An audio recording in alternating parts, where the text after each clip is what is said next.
Welcome everybody. We're back online. We are 1 week. 1 week ago exactly. So, pardon, but we missed 6 days of, well, 5 streams anyway. Mr. Coffee resubscribed. Tier 2. Currently on a 51-month streak. I'm going full Bobby Fischer. Late Bobby Fischer. Beard and mustache.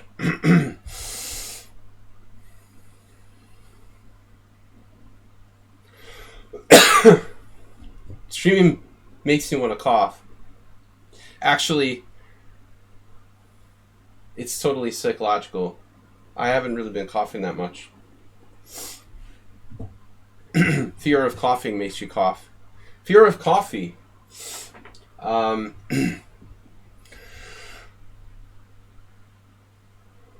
Yeah, but I'm still alive. Yeah, I'm happy to be alive. And it's the 100th birthday of Yuri Averbach. Sadly, correspondence grandmaster and of course famous Soviet master Hasin passed away a few days ago at age 99, which is it's such a troll, right? To be like this historic chess figure and he got the Betty White where he made it to 99 and died. But Averbach, everybody was counting on Averbach, and he made it to 100. Sir Coffee, I'm not even halfway there. How did they do it? I barely made it halfway there. I mean, I didn't, you know. I'm barely making it halfway there. So...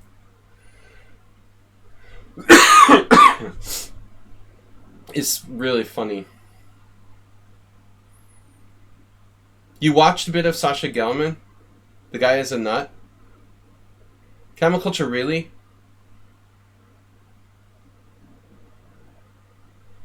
What did I see? I looked at something from his game. What's nutty about him? The way he plays chess or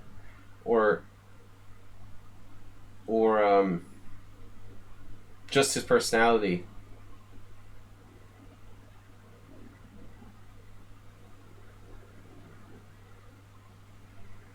He's eccentric, or just the game. Like, Yevgeny said he has a very, like, sacrifice-based style. He plays very sharply. I don't know. I'm trying to look at his... I looked at something. No, I can't remember what it was. The game I saw a game or two. He didn't seem that crazy. In a good way.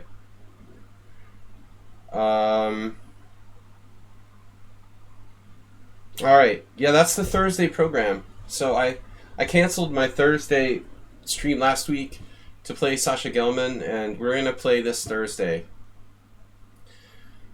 5-1, 3-1, and 1-1. He's going to have a huge advantage in 1-1. Probably in 3-1. I noticed that he mostly plays like 3-minute.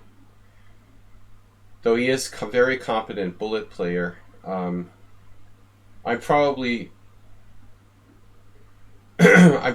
like, my best chance is the fact that he may not play with increment that much, and the longer blitz games. You know, I think he's going to have an edge in the faster time controls, and the increment might save me. You know, so that's kind of what it's going to come down to. No relation to Jeffrey, the giraffe from. Jeffrey the giraffe from Toys R Us. Sorry, Uber driver. Yeah, guys, we're starting in 6 minutes. When you see like used camel salesman in like Egypt. They try to sell you shady camels. When you see a good camel, see if you can find a better one. What's up, everybody? Thank you for your generous support. I was expecting lots of "you're still alive" donations today. My main thing was being able to stream, having the energy to do so, and not having to cough constantly.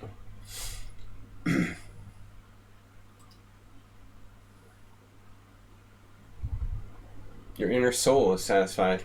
As long as it's just your inner soul. Other things might concern me a bit. So that's good. Bolt Blixen Oms. I'm not gonna send her I'm not gonna send another invitation. So I've been through COVID and flu now. I was just commenting to friends how weird it is that, like, since the pandemic started in like the beginning of 2020, I swear to God, I literally didn't have a cold until I didn't have a cold in 2020 or 2021. It's just crazy. Like, every year of my life since I was born, I had some kind of relatively serious cold or other illness at least every year, usually a couple times a year, Because of like social distancing and the pandemic, I literally don't have a cold for 2 years. And then like in 1 month, I have COVID and the flu, like in 4 weeks of each other. It's very bizarre. I think my immune system is a little bit confused. Anyway, it's good to know, good to know I'm still capable of defeating viruses. Move 11 with 56.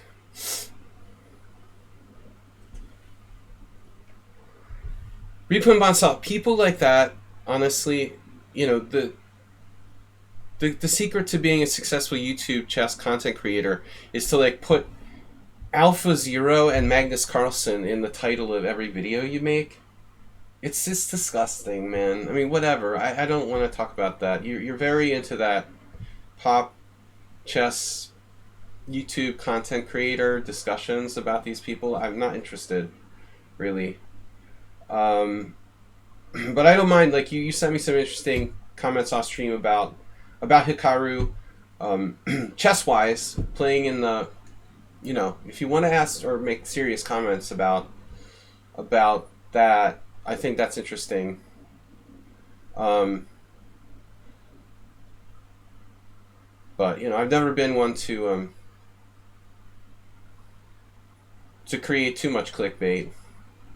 If I was, I'd probably be wealthier now. Yeah, I'm jealous of clickbaiters. I missed a sub. Wow, really? They snuck it in on me. Move 11 subscribed for 56 months. Move 11 is a founder.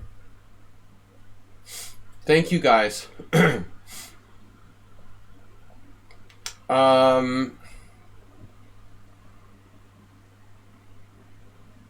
We've got 2 minutes till this thing starts. So this is my warm-up for my match with Sasha Gelman.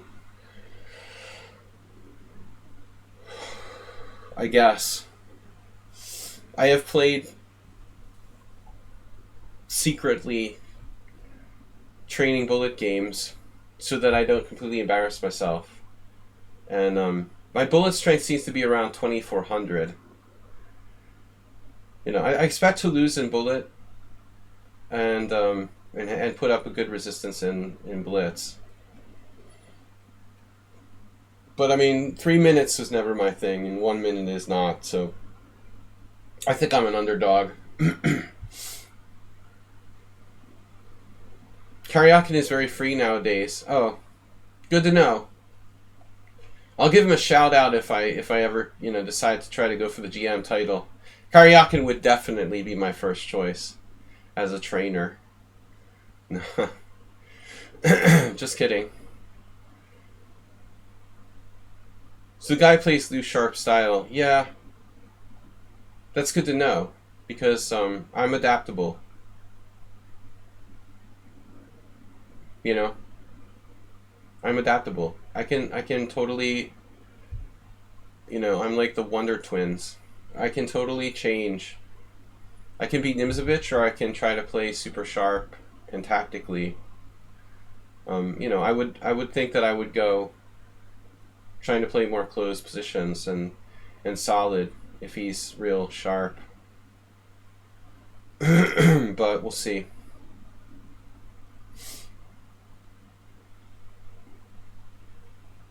I am limited somewhat by opening repertoire. Unfortunately, I've been playing a lot of e4, e5, and that's not really what I should do in a serious match.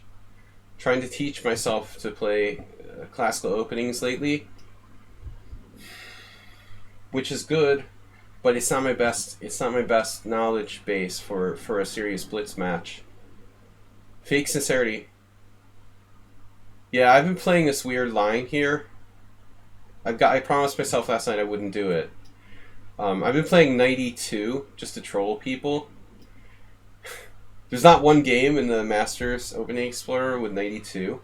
It's not that bad of a move. I thought, it's kind of confusing, but objectively, we should refrain. Try to play something serious against the Scandinavian.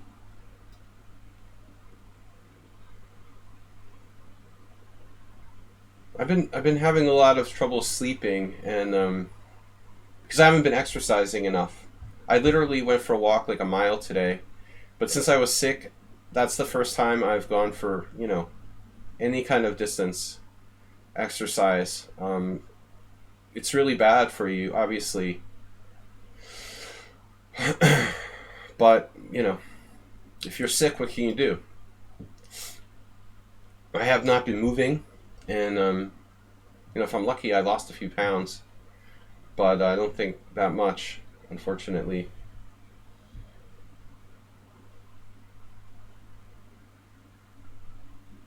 Marco Ivan. Definitely from Romania. So he's got the quickness. This doesn't make sense here. I can't play bishop d2 here. This is confusing me. Queen d8.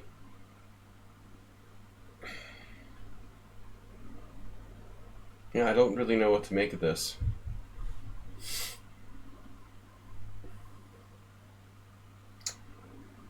I feel like I had a similar game against someone else. Good night. Thanks for joining us.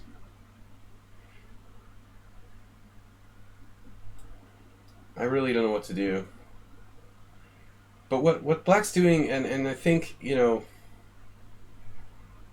I've been playing a lot of 10-0 and really using my time and watching people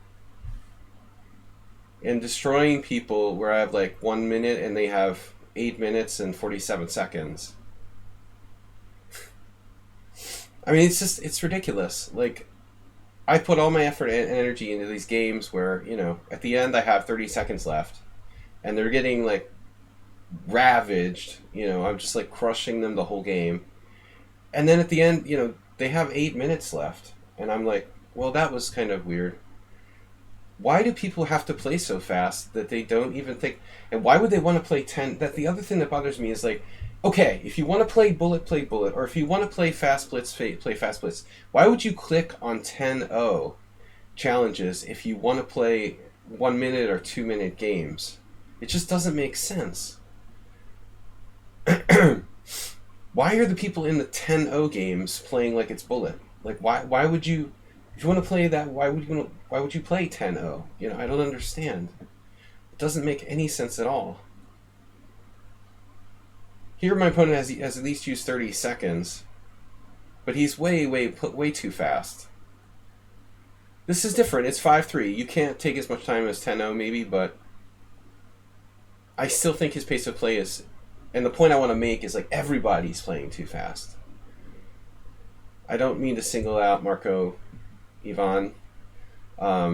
Just it's everybody. It's a totally like it's like a chess disease. It's because of online. It's because of bullet.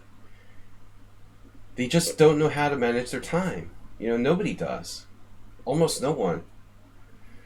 There's a few players in my stream here. I think XL Poker, one good guy who uses time management well.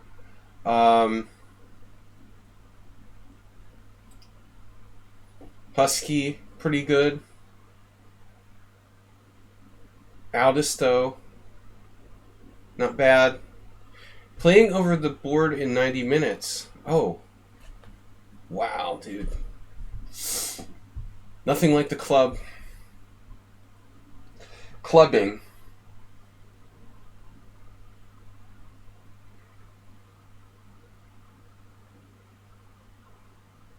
Okay, when I play my match with Gelman, I'm not gonna talk much. That's just, you know, detrimental to my game.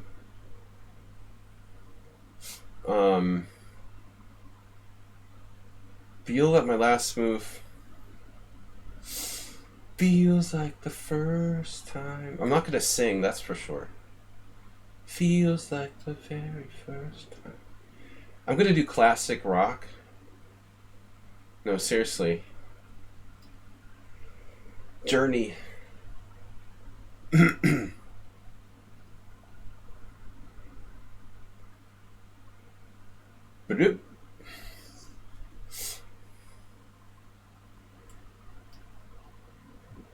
Damn.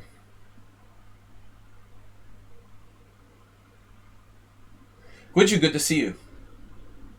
When is the match? Thursday. You didn't read your Pawn and Horses update message. Reading comprehension. Disappointing.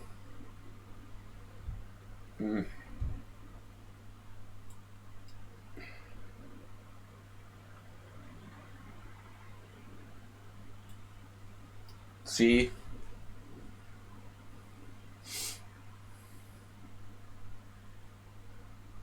Turtle in the Hare. Not a lot of people have read The Turtle in the Hare. Apparently. Not a lot of hairy turtles around here. Let's think this through. Hairy turtles.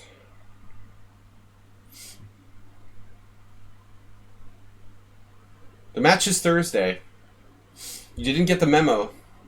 Or did Donald rip it up? You might want to check the White House floor for remnants.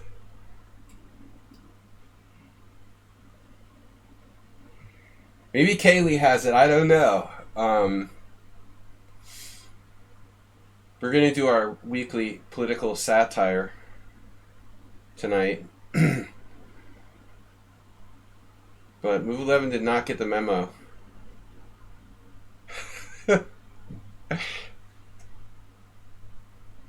Yeah, unfortunately no one's following me around like picking up the scraps of paper. I have some here if you want to see, like it's true. I really have like little. This is but I'm more organized than Donald Trump. Like I have little scraps of paper that I like write things down on, but I don't like shred them and throw them on the floor for the most part. And I don't have anyone tracking them for me.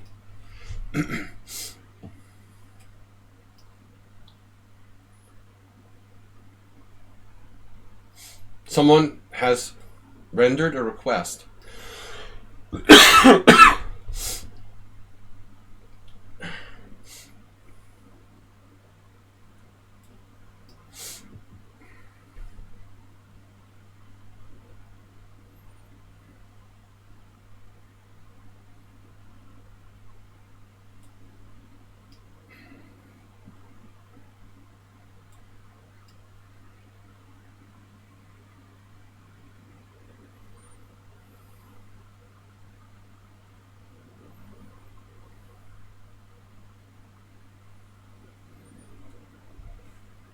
So what else funny jokes can we make?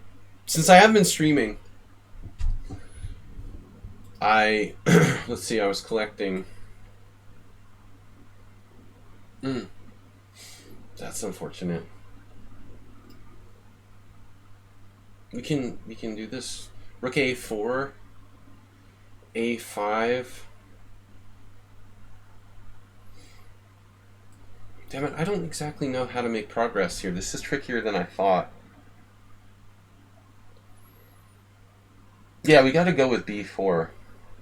No. Yes. No. Yeah, b4 no. Doesn't work.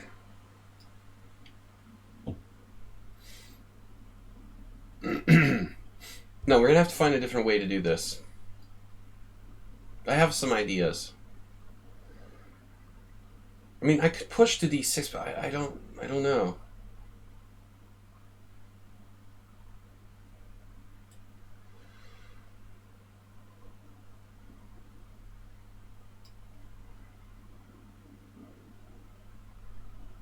Uber driver let you off the hook.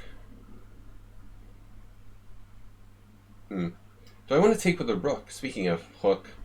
Rook, hook by crook. Maybe I'll take with a rook. I don't really want to drop my g-pawn and make it a race situation.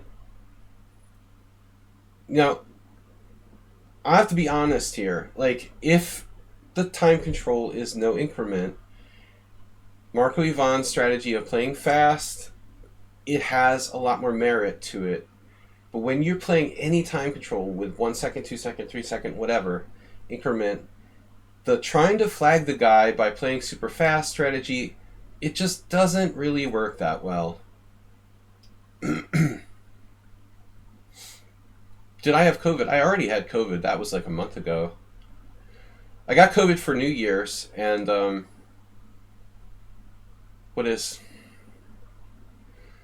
basically I got COVID like January 1st, and the flu February 1st. So like the first of every month of 2022, I get some kind of deadly disease. Just varies month to month.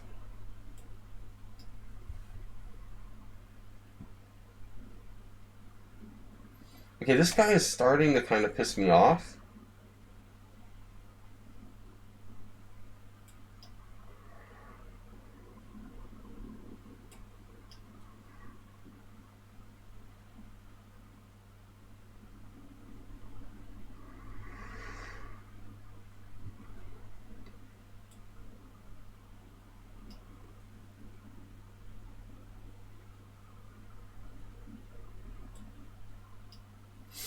That was a serious mistake.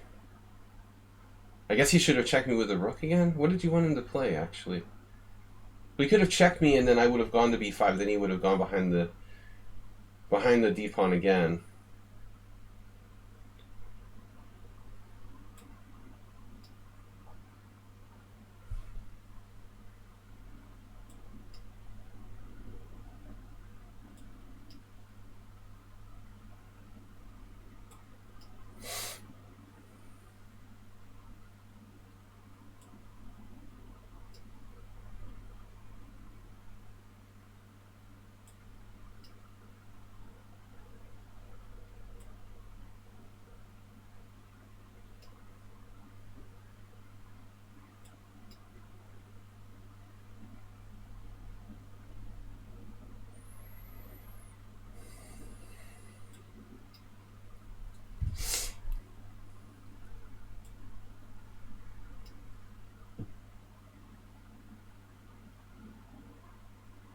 I did not like execute like very good technique in this game.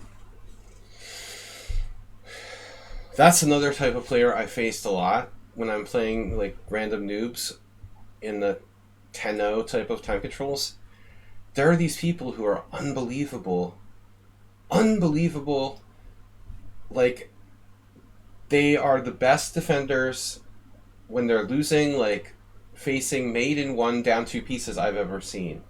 You know, they play better in those kind of situations. They're like experts at like defending completely lost positions that are like -7, like their life depended on it. But why don't they start, I guess that's the product of like not thinking. Like, you constantly get lost positions, so you're like an expert at playing lost positions. I mean, not really the most useful skill in the world, objectively. But we should try to be playing our, like, winning positions, better positions, slightly worse positions. You know, something like that.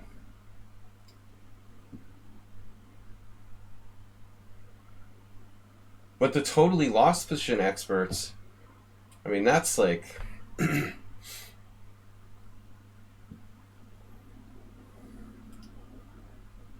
So, guess what? I had the longest game of the round. Welcome back, Bob.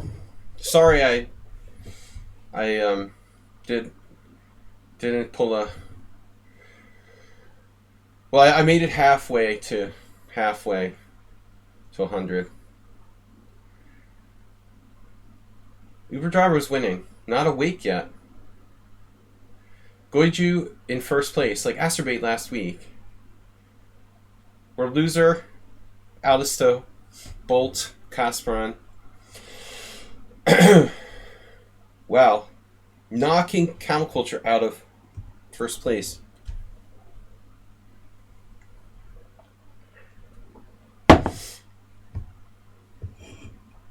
So, yeah, it was weird. For 2 years, I didn't even have even the slightest illness. The healthiest 2 years of my life for this pandemic.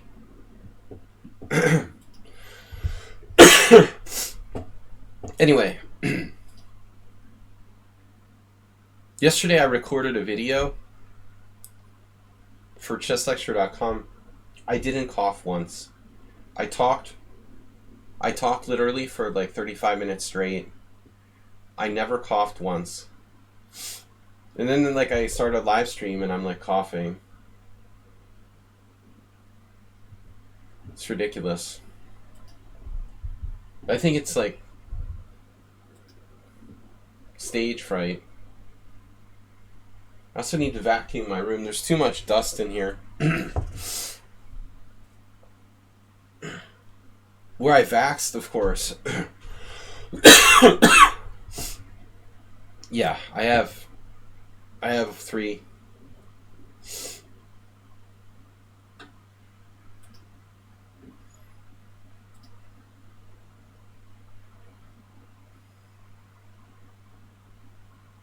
I don't tolerate you anti-vaxxers in here,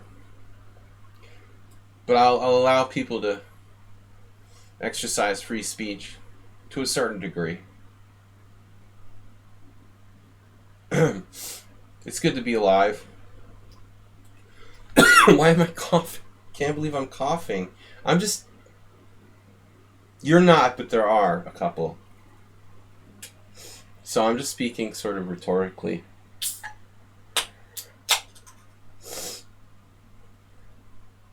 No, Bob, I'm sure that you have a certain appreciation for science.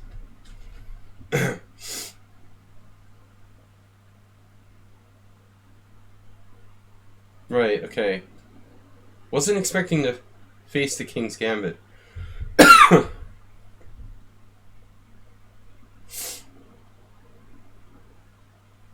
Toilet variation.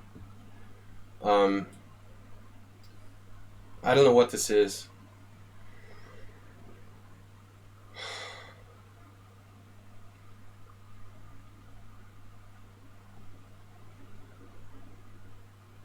It looks cool. Queen h4 check.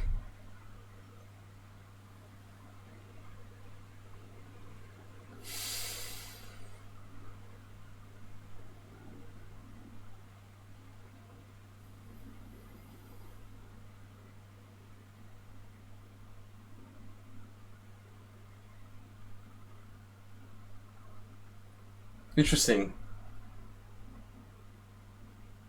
I have this desire to play knight f6. I think this is probably right. No, I think that Bob knows that. He's just trying to provoke some sort of weird discussion.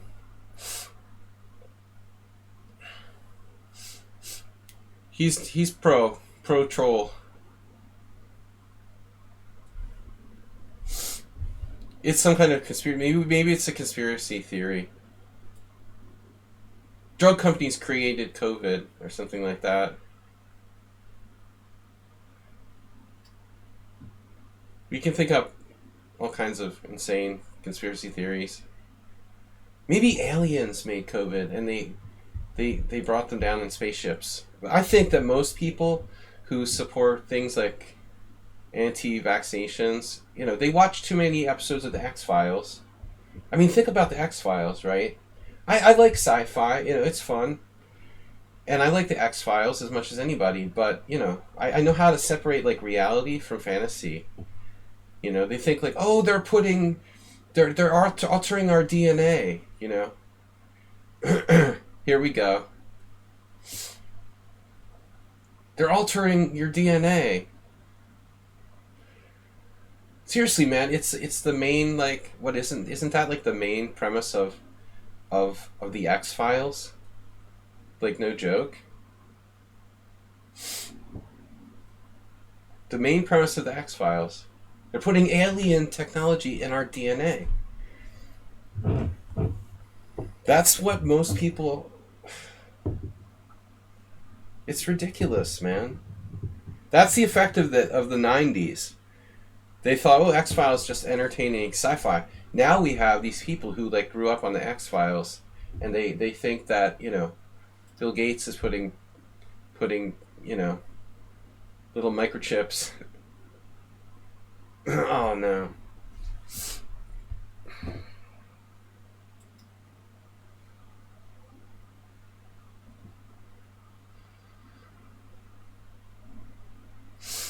We're not going to do that.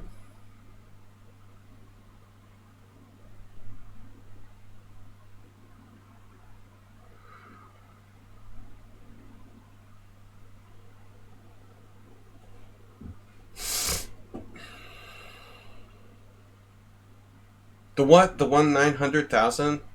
Alright.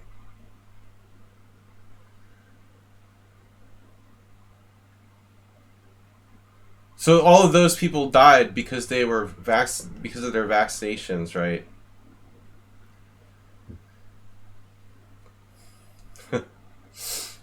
What happened? I'm not going to even get started. If anyone even puts, like, a mildly... I don't care if you're a subscriber, you're, like, Thibault Duplessis, Bill Gates. I'm going to ban anybody who starts with the anti-vaxxing stuff. Or at least, like the guy with the DNA, it alters your DNA. No, it doesn't. It doesn't. And that's the typical kind of disinformation. That's why I support Neil Young, and if I ever was stupid enough to, like, subscribe to Spotify, I would delete it,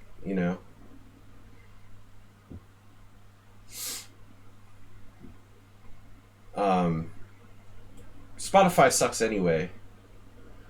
So I never would have used Spotify, but if I did, I would have deleted it, like, last week.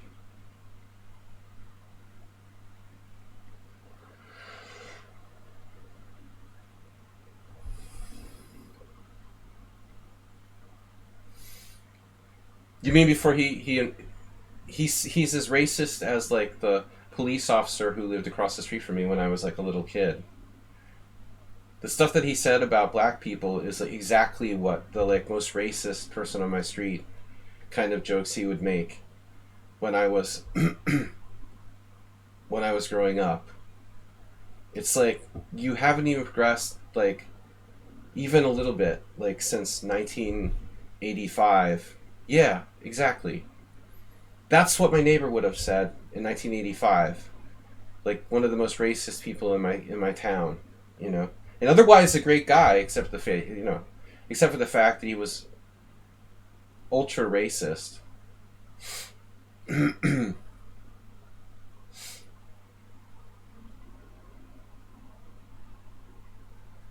Nah, dude, he's an idiot. I mean, but there's a lot of people that identify. They have like tons of tattoos. They want to be like tough guys. They're bald, and that's the image they want to. The UFC image. Basically, they identify with that. That's a massive thing. I have nothing against tattoos personally, but the macho guy, bro, image is so popular. It's like, imagine how many those people there are out there that like idolize him. Right. They want to be tough guys so bad, you know, that Joe Rogan is their hero. Well, I can confess I never liked him, and he always sort of made me cringe. But I never really had a reason to hate him. But Neil Young is like, let's say, one of the greatest like rock and roll artists of all time. Only nothing much. Probably top 5 rock and roll artists of all time, in my opinion. And I think for me, he matters a little bit more. Yeah, a dull meathead, right? But people identify with dull meatheads. You don't meet a lot of people on the street who are like Neil Young. But you meet a lot of Joe Rogans. I mean, so that's the thing. You identify with other people who are like you.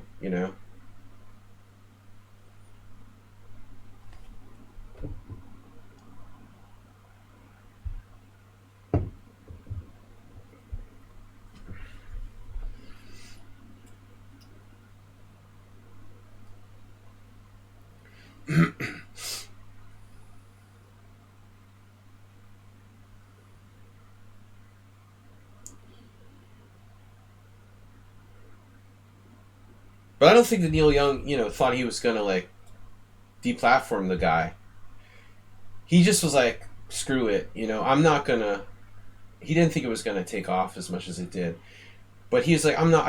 I got money, man. I don't need. I don't need to like sit around and let my music sit on this platform. And he was done with it. But he's a freaking legend, man. I mean, like Led Zeppelin was inspired by this guy in a lot of ways. For example, bands like Led Zeppelin took a lot of inspiration from people like Neil Young. That's how legendary he is. It's just unbelievable. A living rock legend.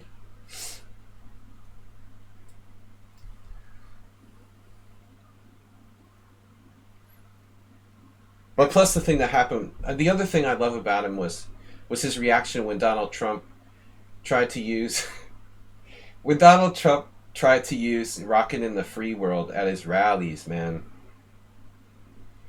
that was, I mean, that was ridiculous. Seriously, Donald Trump trying to use "Rockin' in the Free World" in his election rallies. That's so perverse. It's like ridiculous.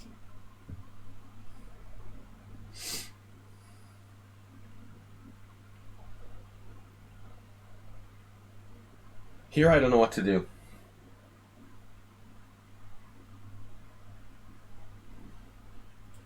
This may not be winning.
feel like I had something better there.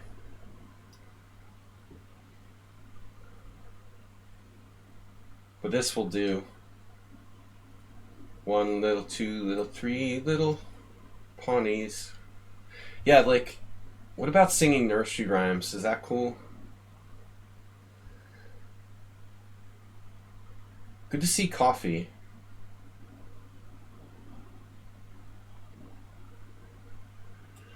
3 little piggies.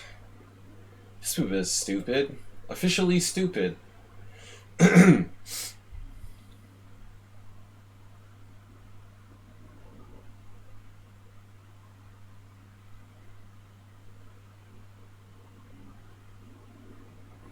Why do I have to have the longest game every single round, man?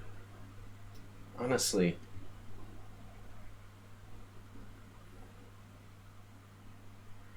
It's like I never have any time to just hang out and enjoy the stream.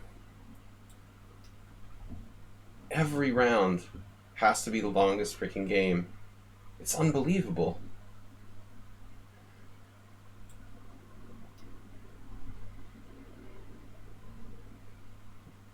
My stylistic choice. I like sadistically torturing people. I know that'll get Bob excited.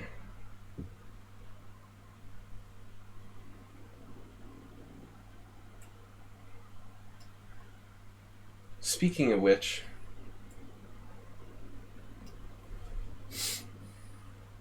man, he already saw that.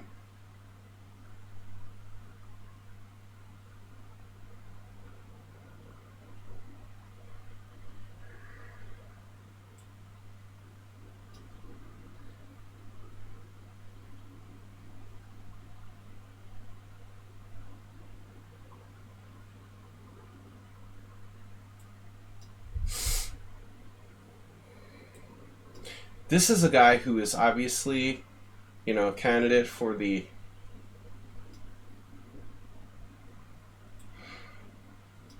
Never Resigns Ever award. Which is really tedious. Like, what is the point of this? This is not a non-increment game. You've got to adjust. You've got to change your style if you're going to play in increment games. You just can't play increment games like they're non-increment. It's a totally different time control. I don't understand. There's no stalemate here. There's no way you can get a stalemate. You have 2 squares to go back and forth to. Why don't you resign?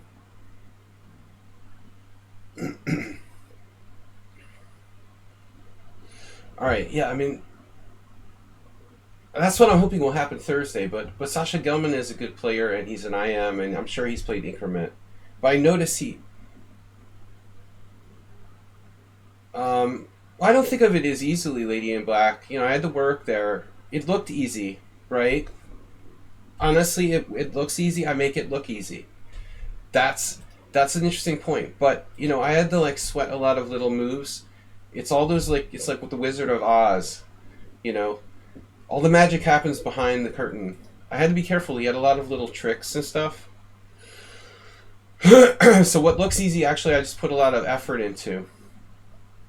And the more games I play like that, the tireder I get. Anand makes every game look easy. There's another example. Every single game, it looks like he fell out of bed. And the guy never sweats. But, I'm playing the longest games of anybody. Yeah. It's hard. If the guy is a bullet player. I mean, I long for the days when there was no such thing as a bullet player. It's destroying chess, man. You guys see the top tournaments. These guys, Ferrugia, Carlsen, Hikaru, they're very unique. The best chess players in the world who are young and can differentiate between a very small select group that can All pawn from white were on black, so it was just technique. Yeah, that's a very important factor. Exactly. And all pawns of black were on white for a specific reason. Now we've got Alisto. Had some kind of idea. What was my idea?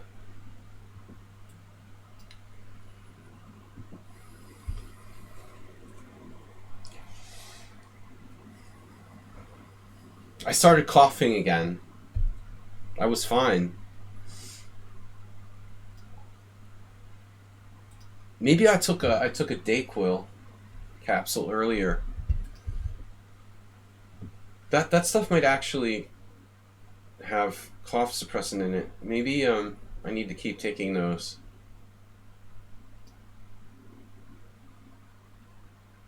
Yeah, that was not by accident, right, Lady in Black? Very important strategic technology. I played F4 before, but I'm gonna try something else here.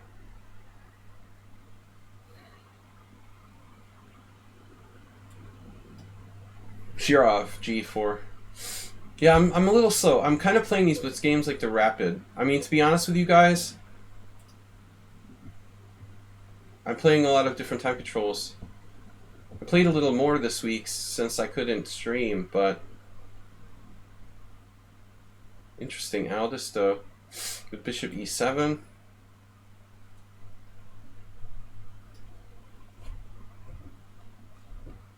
What about h3 there?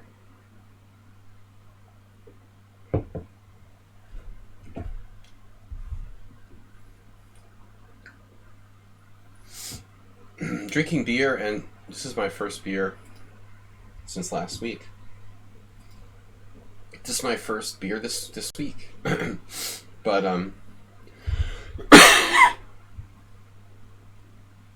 for those of you who don't know, I was suffering from the flu. Suffering with the flu. From the flu. And from the flu. And with the flu. But we lived through it. It didn't get too ugly. But I definitely did not feel like I had the energy to stream, and the coughing was much worse. So, anyways, as I was saying, what I want to do here, let's think about this. Maybe h3.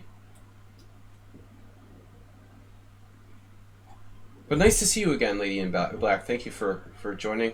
It's nice to have some new players come by. We don't get a lot of new followers, but I think the ones that do are more serious and tend to come and stay. We have a lot of subscribers here on my stream who, like most of you, know. I'm devoted. We're devoted to the game. So h6, it's nice to see Bob back, although he's not devoted to the game. Bob is an exception. Bob's a troublemaker. He's misbehaved. He doesn't take chess seriously. It's a very rare thing on the stream, to have a follower who doesn't take chess seriously. That's what makes Bob a problem. Asturbate's been quiet today. Have you noticed that?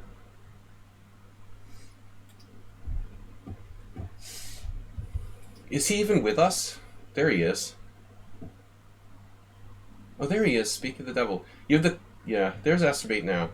Right, he's there. h3, h6. Ah, I see where we are now. Right.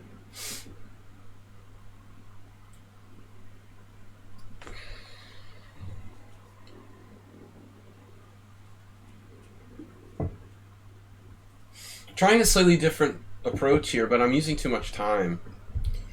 Speaking of bad time management, I'm actually managing time badly today. Yeah, that's what I expected. What do I do?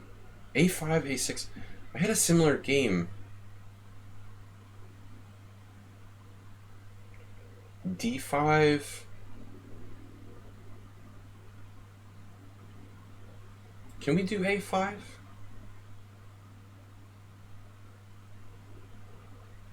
Trying a new approach here. Chemiculture. You're the opposite of a serious chess player. Chemiculture, are you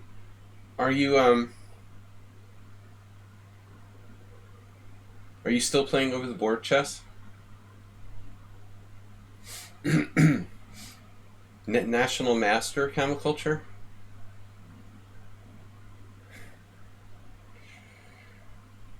For politically correct reasons, I call him Camel Culture. Political correctness.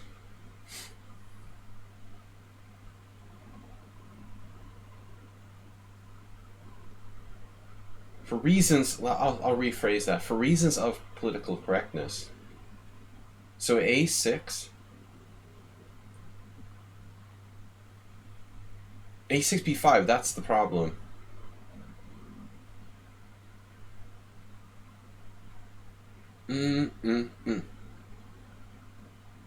That's the problem.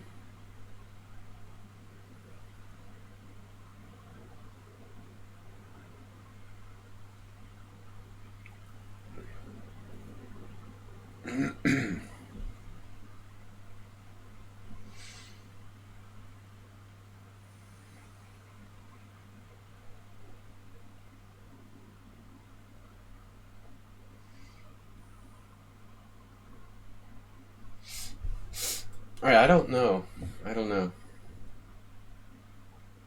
I think we're okay with this. This is the first time I've played this line in this way.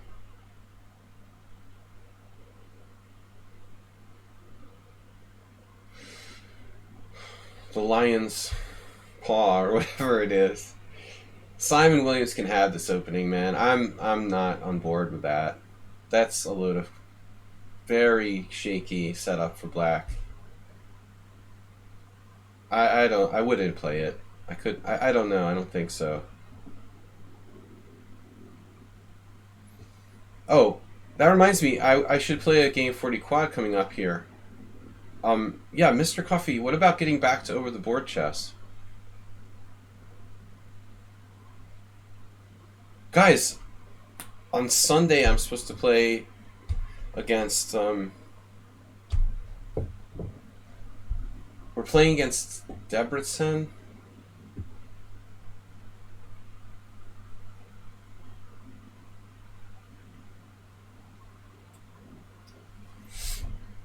It'll be my first game. You know, it just occurred to me like a week ago.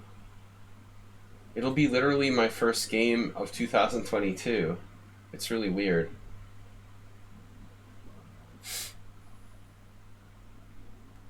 I had to miss two matches, but one for the Hungarian Team Championship. So my team, the match that I missed because 2 weeks ago, the flu started here in my house. I didn't want to infect anyone. Our team won the match like by a miracle because one of the other team's players like defaulted. It was like really like a blessing to save our team, but G5.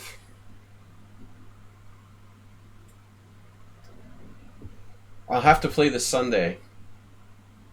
My team still has an outside chance of making it to the Hungarian Superliga. It would take kind of a miracle, but it's not impossible. So I'm going to have to play on Sunday. Almost certainly.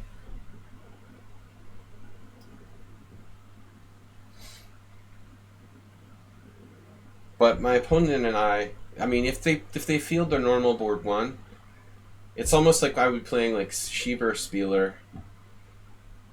Heinel Zoli and I both have 5 games and 5 draws on board 1. If you have like 2 board 1s whose collective score is 10 draws, like what's the likely result between those players? Wait, let's do the math. You have one board one with 5 draws in the team championship, and another board one who has 5 draws in the Hungarian team championship. If those two play each other, what's the most likely result? Boys and girls? Anybody have any ideas? The percentage chance is 93.7 that the game is a draw. Shocking, but true.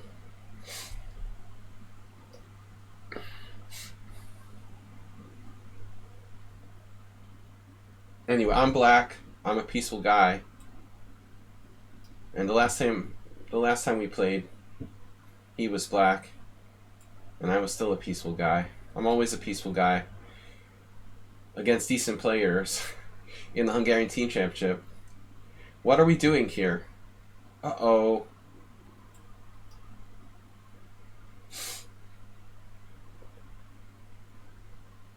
Wait. What happened?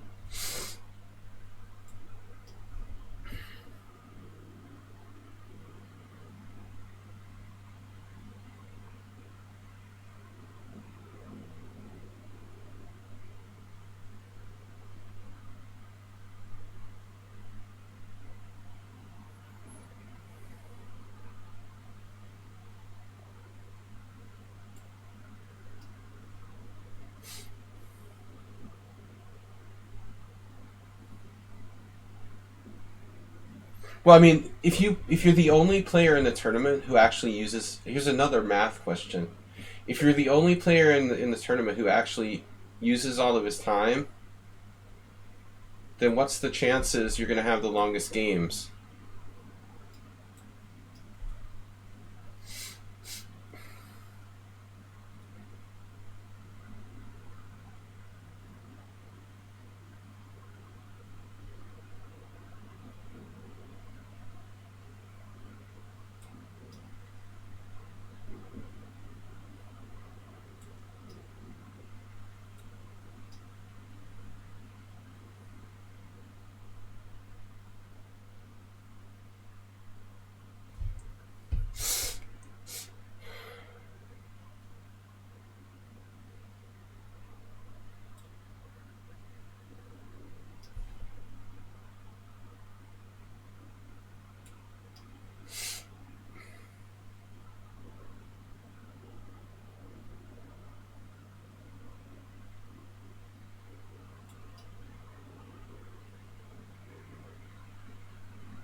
That was not nice.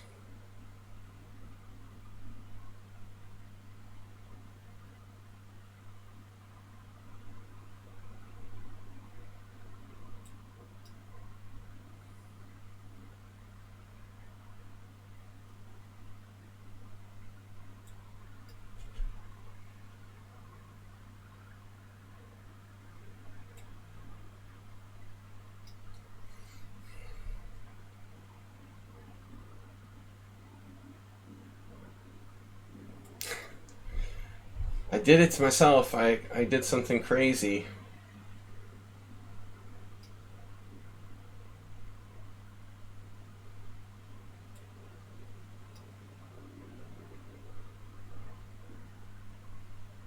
I'm gonna lose.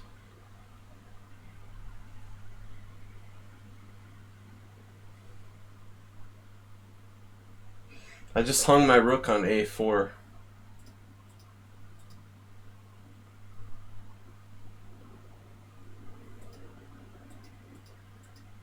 Damn.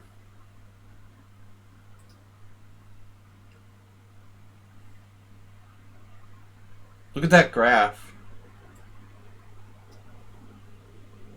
Rest in peace, graph. The white graph.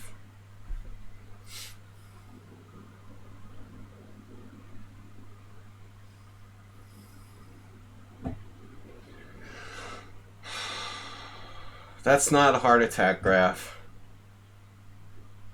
That's like a freaking polar bear, man.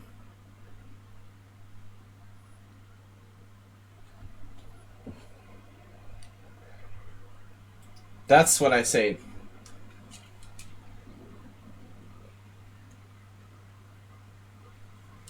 That graph is a gigantic white bear that like fell off a cliff into the side of a mountain or something, man. I mean, it's just ridiculous. I played rook a4. You know what? I'll explain to everybody what happened. Okay, the problem was I was gonna rip this pawn, and I ended up thinking for like 2.4 seconds, and then realizing like, oh shit! After rook takes, knight takes d5, he gets the pawn back and holds. You know, and so I should have just like allowed it, and it's probably a draw or whatever. But instead, I do this a lot. I try to like unthink the move and then start over again. You know, when I realize it didn't work, and then I use too much time and have to rush and make some kind of stupid move. So, yeah. Anyway.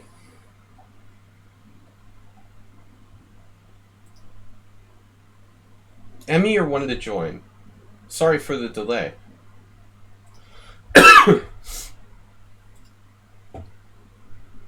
The polar bear is actually an opening. It's Heinrich Danielsen, the Danish grandmaster. System with the birds opening. Sorry, we gotta get back.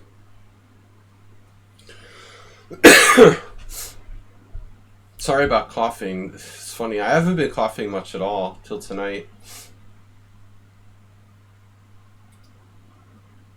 Yeah, that hurts. Try to play like real chess and you get screwed at the end. Normally I would have enough time to adjust, but I just really missed 1965 and then tried to recalculate. Camel Culture, don't you have like a good score? Oh, are you like a half point ahead of me or something?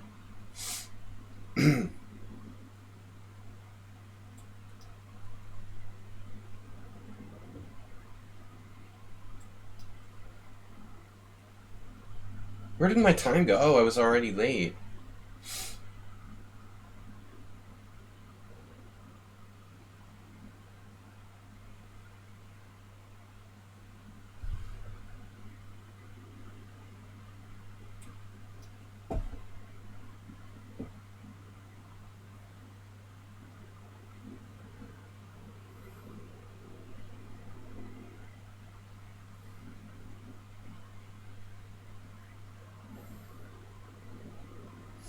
No, I think it was a good game.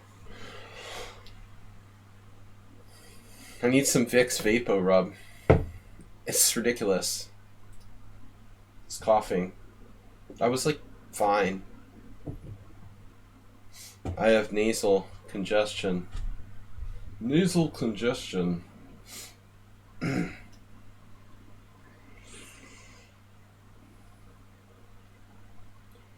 Polar bear hunting seal and fell over side.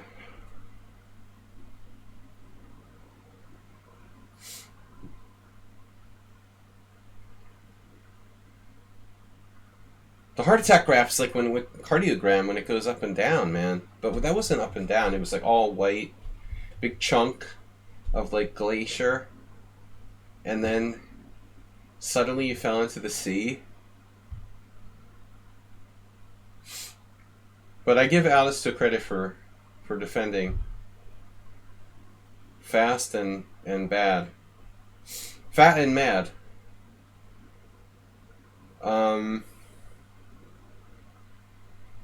What is that? What's B3? I think I had some kind of game against somebody who did that. Now I can't remember what I did. I think I went nuts here. I played E5, right? E5? I had a crazy game with some guy.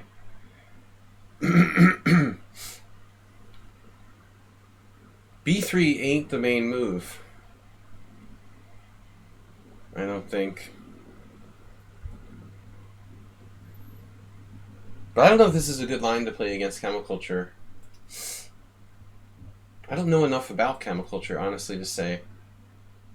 He seems pretty good tactically, but he's also pretty okay positionally, so not easy to put him in a category. Some people are so easy to categorize. Not so with Camel Culture. I've seen some nice positional play. Very astute tactical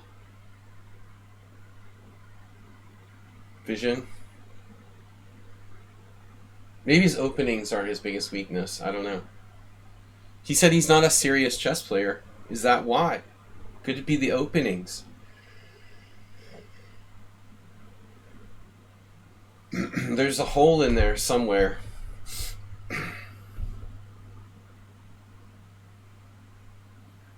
I always consider my own weakness to be my openings, but it's odd that it's not always the case. It really isn't.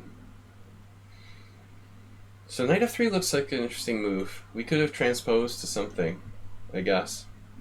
What am I supposed to do? It's so unclear. Doesn't get much more unclear than this. I want to play knight f6. I want to develop.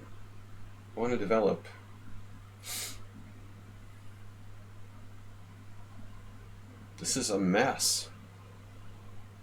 Freaking mess, man. Knight f6. But knight f6. Let's do it, dude. We live and die by the tension. I like tension. See, most people hate tension, but I've learned to embrace the tension.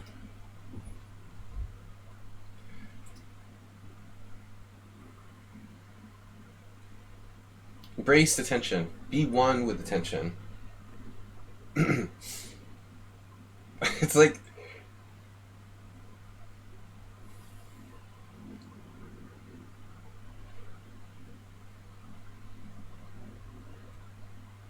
that's why do I have this asthmatic bullshit?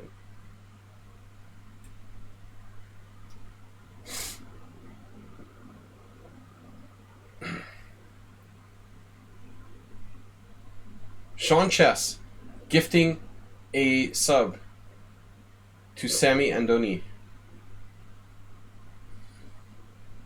Thank you.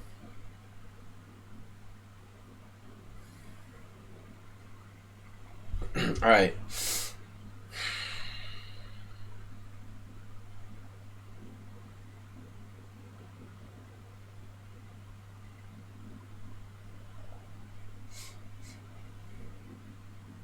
I don't know. Leave me alone.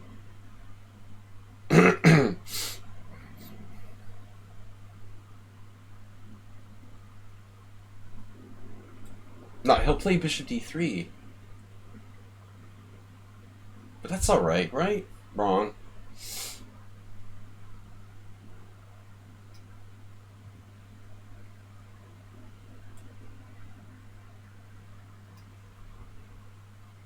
Dude, come on. We don't have time for this kind of position. This is ridiculous. Bishop b7, probably not good. But who knows?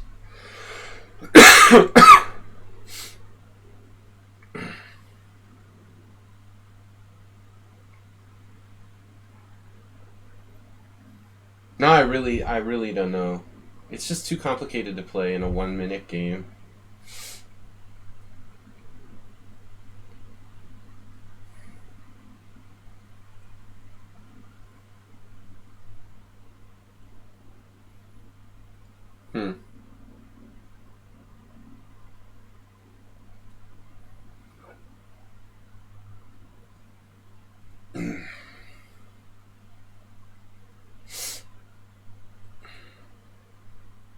There goes the tension. Okay. Attention deficit disorder. We have tension deficit disorder. That's what it is. I didn't want to play this last move because of bishop d3. Bishop e4 check, king f1. Bishop b7, queen e2, and I didn't like that situation. But now it's different. Like bishop d3 check, king f1. I can get the hell out of there with castles.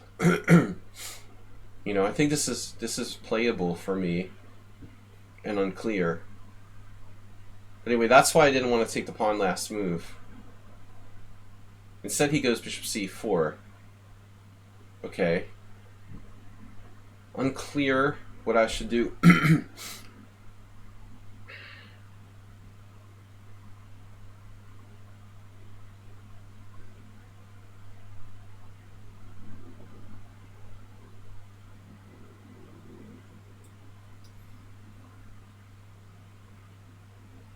He's gonna sack a piece. Bishop takes. No. No, I don't know. This is interesting. I didn't expect bishop c4. I expected bishop d3. But I guess bishop c4 might be good. Might be good. Maybe maybe I made a mistake. Nah. No.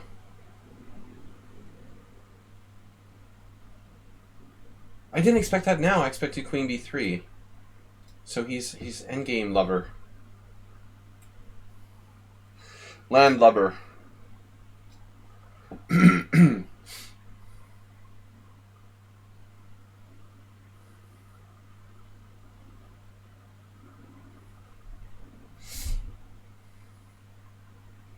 we ever have any kind of tactic?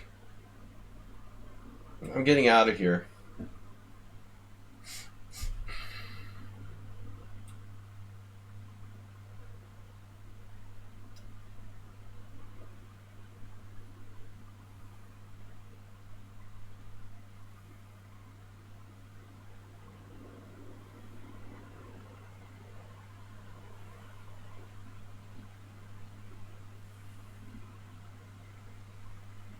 What's that?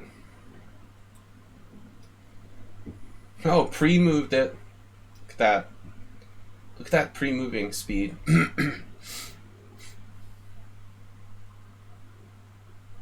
Haha, you still didn't develop your knight. Neither did I.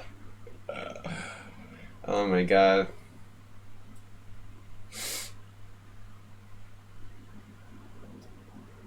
This is a blunder. Blunder! Blunder. Plunder. Plundering.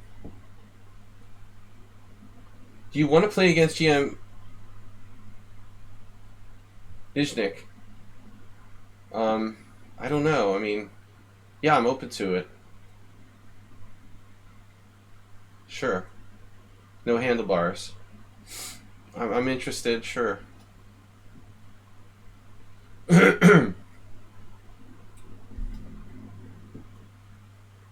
Alright, I'm just going to offer a draw if you want. I think this is a draw, you know, theoretically. I'm not sure. I like how his pieces are sorted out, though. Like, if I go here... Wait. This is awesome. Like, if I go here, like, I have my little groups, and you have your groups, and then I have groups over here, and you have groups. Like, the people all just, they're like discriminatory. Like, the bishops only hang with bishops. Oh,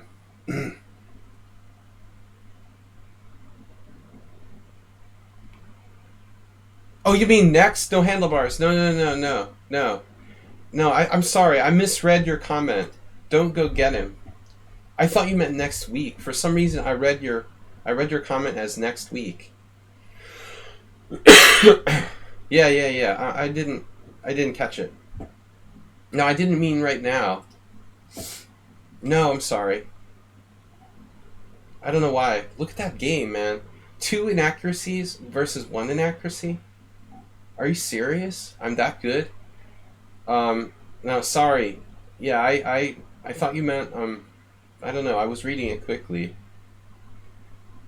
Dude, that was a good game. I thought it would probably be like tons of inaccuracies. I'm totally unfamiliar with that line. You know, it's a very sharp line. Aldisto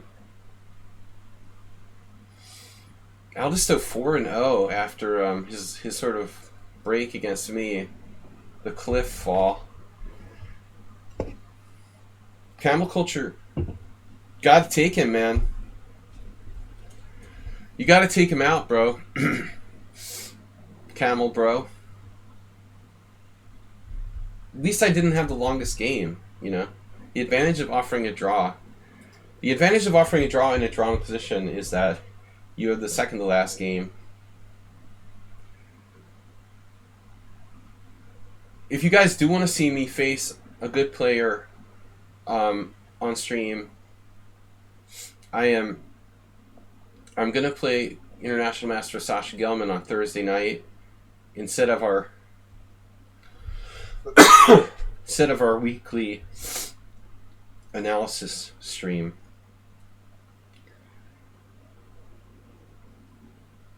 Remind me to take my cough suppressant the next time I stream, though. I really thought I was out of the woods completely. I recorded a video yesterday, 35 minutes with no coughing, and now I'm like, I sound like a patient in the hospital. So Thursday night, no subscriber analysis stream. We're playing a match with Gelman, which should be fun because he's purported to be from two sources a very dynamic and an aggressive player. So that should be cool. We'll be playing 3 time controls: 5-0, 3-1. Sorry, 5-1, 3-1, and 1-1.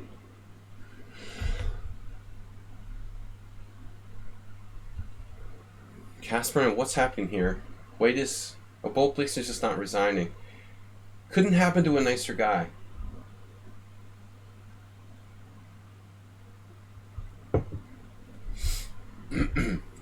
No, it's Casper didn't resign against me earlier with the last position, so. Alright, anyway, I'm not gonna follow this. This is gotta be a win for black. No, it's Casper who's losing. I keep misunderstanding that. Alright, so Aldisto 4, Camel Culture 3, Drawmaster. You don't know that line. I usually play E3. Okay.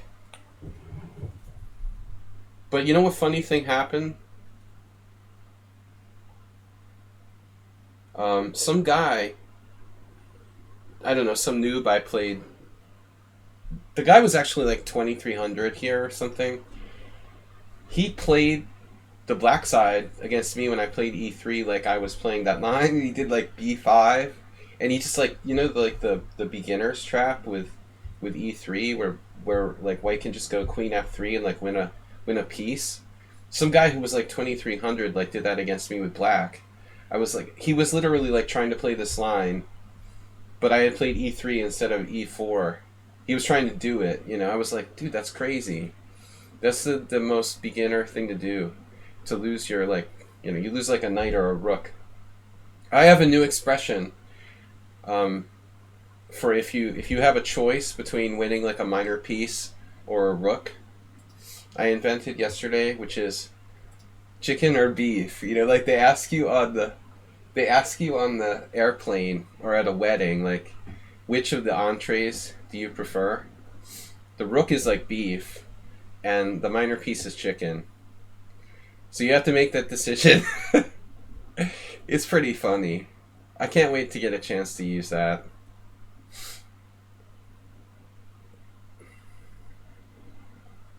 Would you like some wine with that, sir? Casperin is now insisting to play this out, giving us a good break. Yeah, I don't know. Hardcore bullet player that doesn't resign. To each his own. Chicken or beef? Or vegetarian? Vegetarian lasagna would be the alternative. And Alistair's got to be stopped by chemiculture. Fish is rarely an option at weddings, but rarely on the airplane.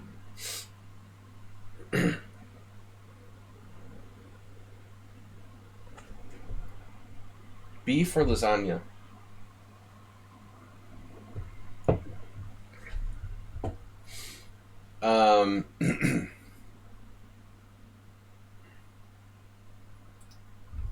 They're bringing back alcohol on airplanes again, I heard. At least, like, domestically in the United States. It probably never was canceled. Man, I won't fly if they don't let me drink. But I don't drink as much as I used to. I used to drink far too much on the airplane. A couple times. I was only ever, like, belligerent once. But, I don't like to fly, so I like to have a few drinks to alleviate, like, fear of flying.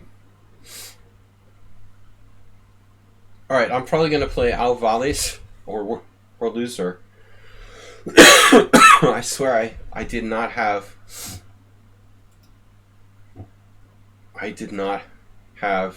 freaking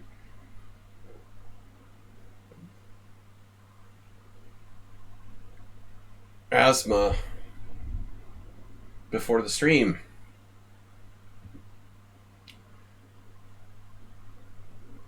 Another new thing happened to me, and I missed all you guys. You know, this is my social outlet when I'm not playing poker. A weird thing happened to me, and I want to know if anyone out there has ever had this. The last couple of nights, I've been listening to audiobooks, and perhaps for a few hours, you know, so constantly listening to audiobooks. And then, like, when I try to go to sleep afterward, I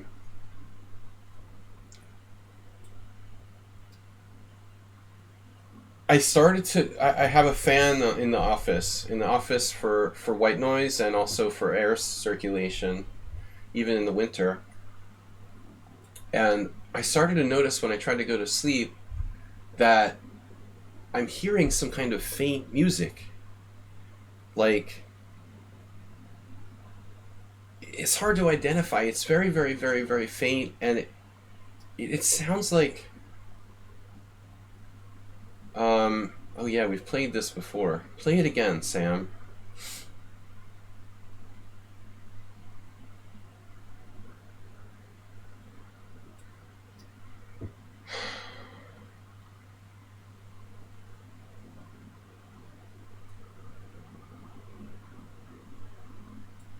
Speaking of the...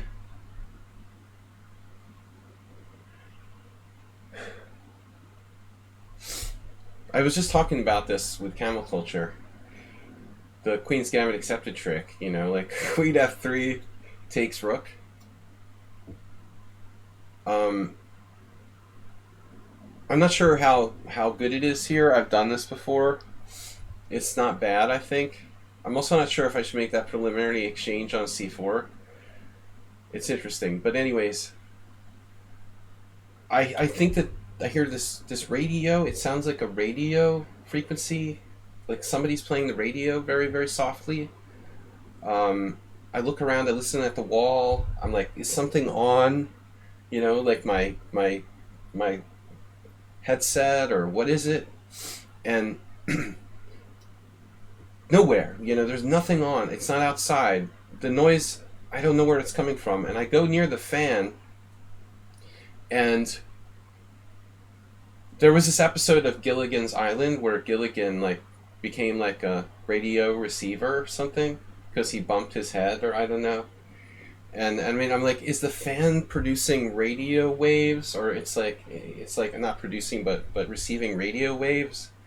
And basically, I figured, okay, nothing is doing this, and So I read up on it, and it turns out that there's this disorder called um, musical ear syndrome, where you start hearing music even though there's no music, and it's not actually a hallucination.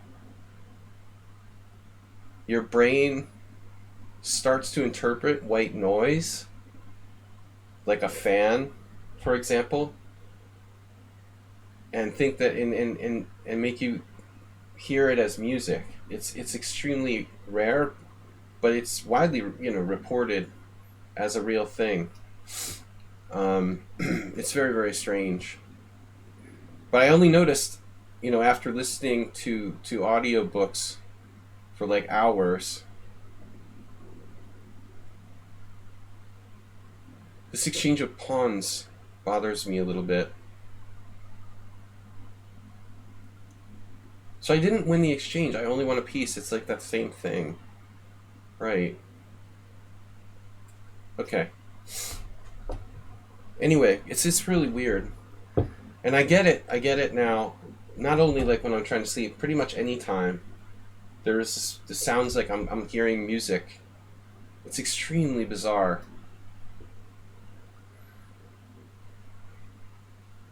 Or you will hear what sounds like someone hammering outside when there's no one there.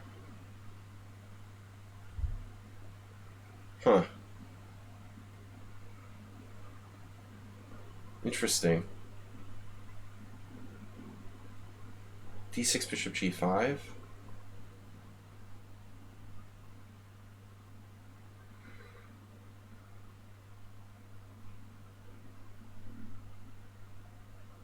D6 bishop b5 check.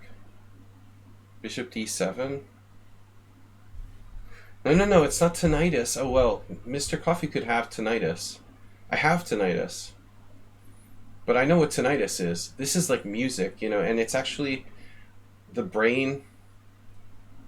The theory is that it's your brain interpreting the sounds, the white noise, as its music. It's not really a hallucination.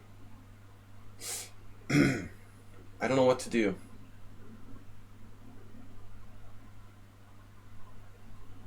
I'm going to go with h6.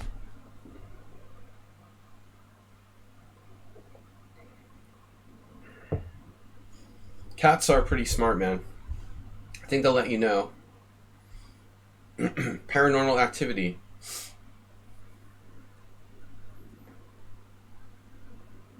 They say that Schumann would hear entire symphonies and then like write them down. I mean, he claimed that he literally heard them. And people said, well, it's just because he's like schizophrenic. But, it's very possible he had a condition like that, in addition to perhaps being like schizophrenic.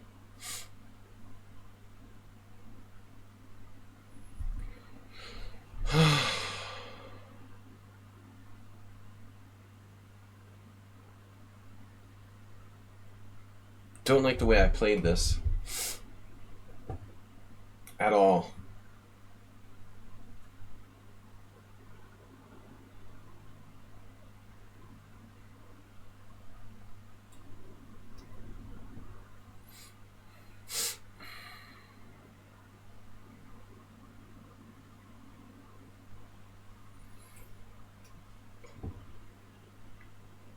Like right now, I'm getting it. I would call it like soft rock at the moment. I've heard gypsy violins, um, rock, soft rock, jazz.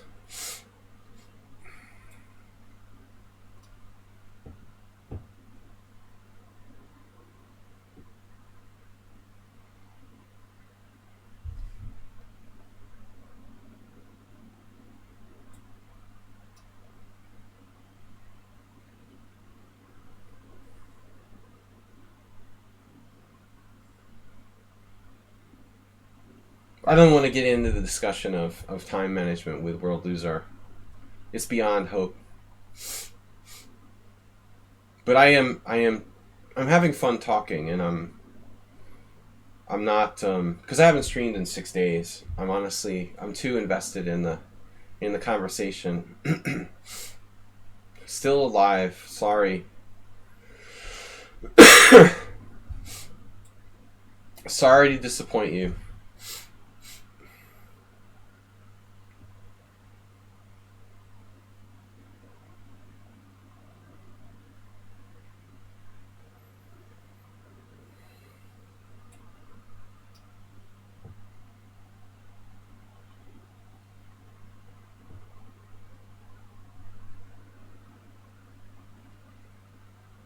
Maybe classic rock now.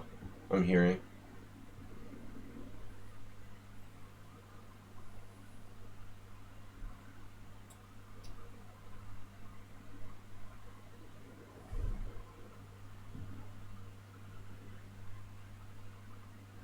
You have that move. Wow.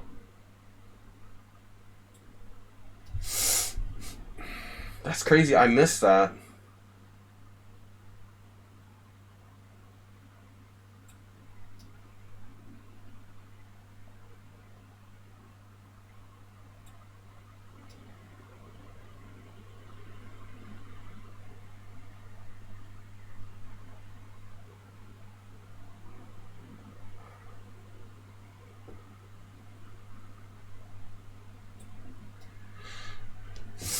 Yep.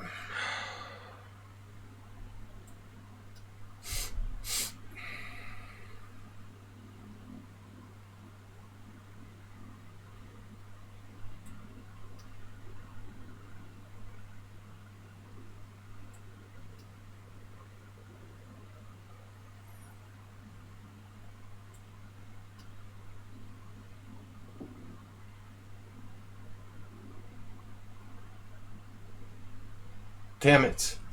Damn it.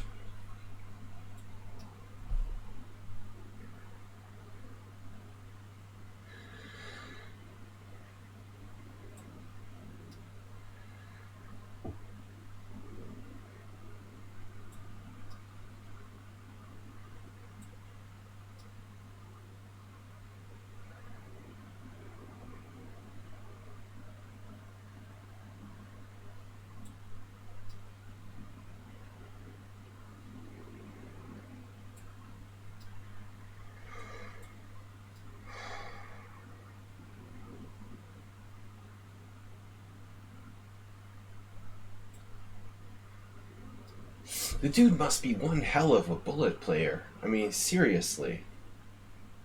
And you look and you see his bullet is 2100 and you're like, what?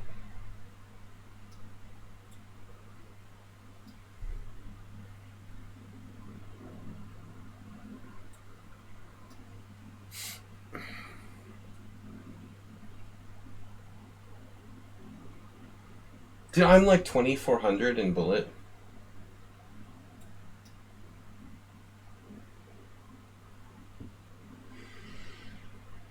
Theoretically.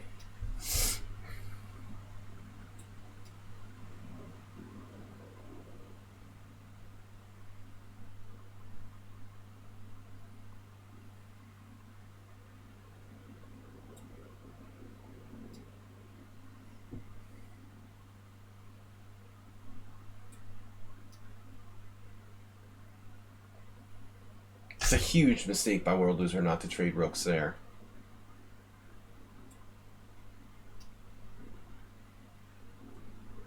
He probably had a draw by force.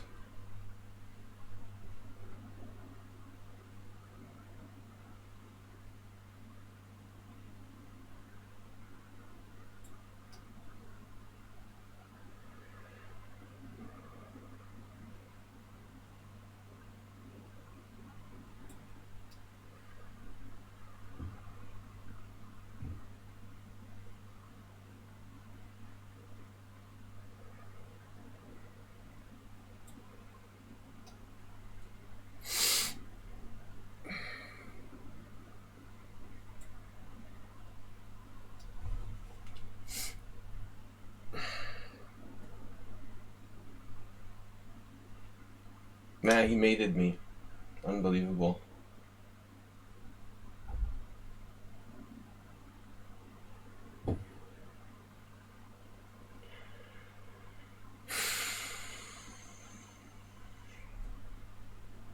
It's against every principle that I believe how White won this game. I mean, his score against me is indicative. I give him credit for winning, but it hurts me a lot because I don't agree with your methods, of how you play. This case you won, but I think that you're doing the wrong thing. And normally I wouldn't have screwed up. He's actually got me in a mating net after this move. That's insane. I'm in a mating net. It's mate in 6 after g5. Or I got myself in the mating net, I should say. But I mean, it's absurd to not trade rooks here. I mean, it's like, you gotta be crazy. This is literally like the worst move ever. Bishop takes f5. You can only lose from this position. It's a very, very bad decision, but he got rewarded for making a bad decision. I would do the same thing again, like even with like 1 second increments. I just don't have good form because I haven't played much. All right, yeah, don't agree, but you got away with it. All right, back to the tournament.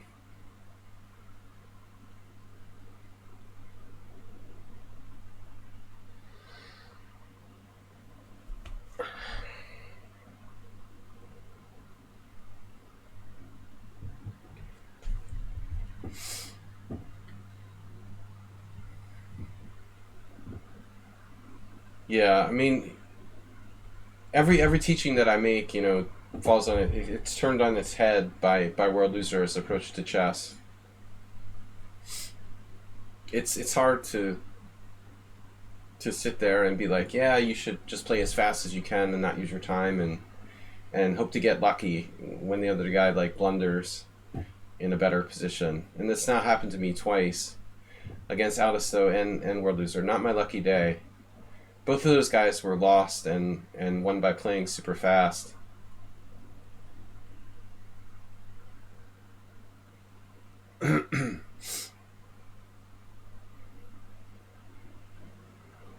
Well, I mean, I think we all play for fun, World Loser. But that's, I'm trying to teach people how to play better. I mean, if you don't care about getting better, okay, I think most of the people on my stream want to get better, I want to. I know I'm pretty old, but I want to actually get better at the game. I wouldn't play if I couldn't get better, or think I could get better. But it's all right. I understand that some people just want to have fun. They want to play bullet and I'm just a little tired of playing where people all they do is play for time. I'm seriously, I mean, how could you possibly be 2100 in bullet? I'm slow and I'm like 2400 in bullet, I don't even know how that's conceivable.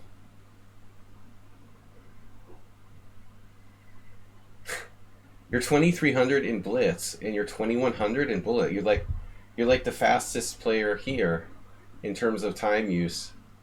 You should be like 2500 in bullet or something. It doesn't make any sense. You're playing every blitz game like it's a bullet game. You might as well play bullet. That way your opponents would have less time. You'd have like a bigger advantage. Instead you're letting them have more time. You could be playing with the same amount of time against people who have like 1 minute instead of people who have like 3 or something. Like, just use 1 minute for the whole game. Acerbate kind of does the same thing. Like, why do you want your opponents to have more time than they need? I'm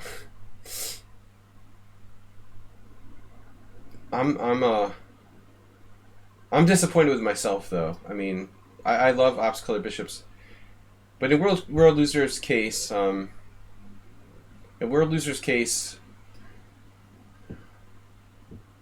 he was lost too, I guess. But he had me in such bad time pressure that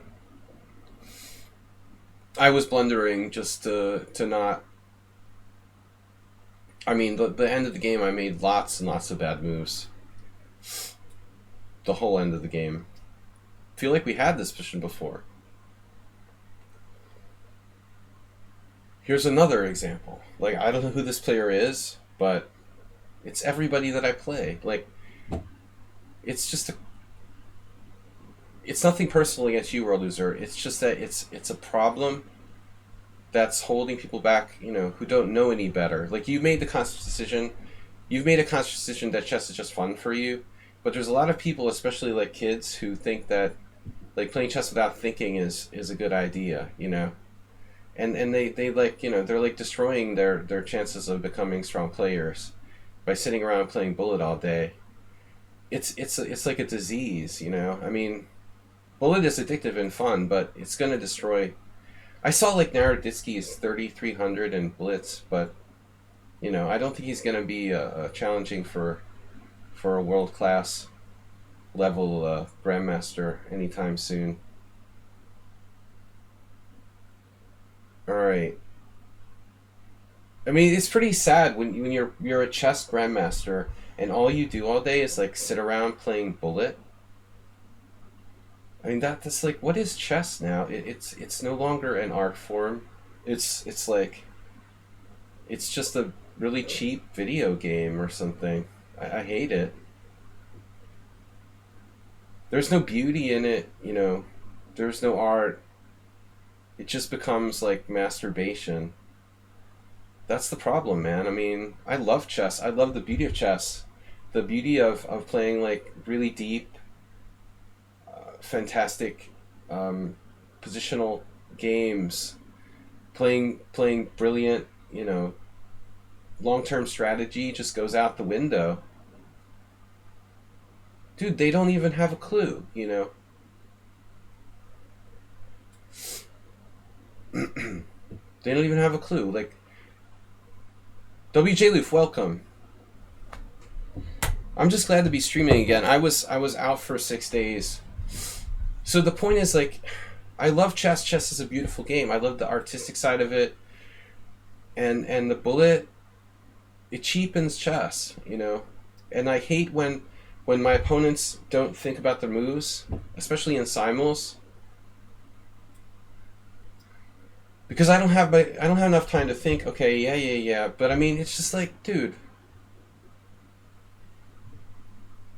we should both be trying to create a thing of beauty, you know, in the chess game. My opponent and I, and when you both together play a great game, I mean, you can really create insanely great chess games. But that's never going to happen. Like when one side is like making instant moves. I've been really irritated lately, like a lot, by people doing this. Everyone that I play is like, it's embarrassing, you know. People with much less skill than Aldisto and World Loser that have no chance to win, and they're playing every single game they play like instantaneous moves style. They don't know any better, you know. That's thanks to the internet and people like Andrew Tang. Poor clueless like little kids, you know, who think it's normal to play chess like that.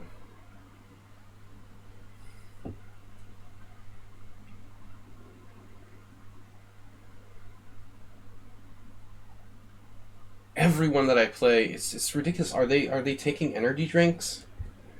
My opponent is playing horribly, you know, but his pace of play is so fast. No one listens to me. It's like I'm just screaming into this like empty room. You're playing too fast. Do you understand that you're playing bad moves? Like e5, this whole structure is like positionally lost for black. I'm in a little bit of bad form tonight, but normally I would be 5-0 or 4.5 out of 5 from the positions I had. Yeah, I had the flu. I'm feeling better, but I'm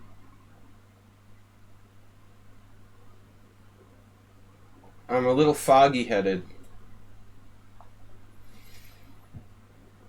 This player is, I don't know who they are. I don't know what their deal is, but they're displaying the typical hallmarks of, speed zombie chess, what I would say. Making horrible positional moves and just moving fast.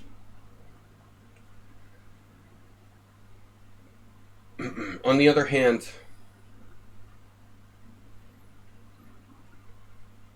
well, and that's the other thing. The rule seems to be start thinking when you have a lost position. Actually, World Loser is exceptional because whereas most people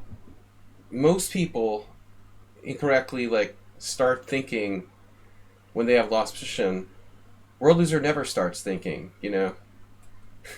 he goes to another level where he doesn't need any thinking, I mean, he's gonna play with virtually no thinking. That's like taking it to like a higher level. But what I see from most people is that they wait until they have a lost position and then start thinking.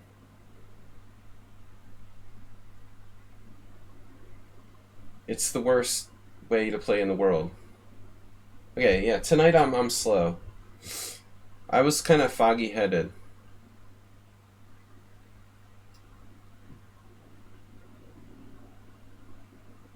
I don't know why. I have a theory about it. My theory is that I didn't eat really any protein today.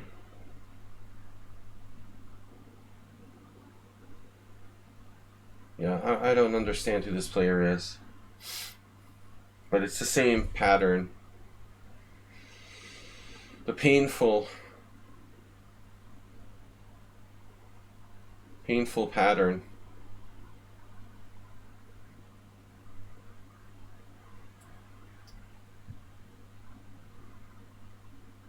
The 3 minutes to 34 seconds. Like, what are you talking about? They're 1700 in bullet?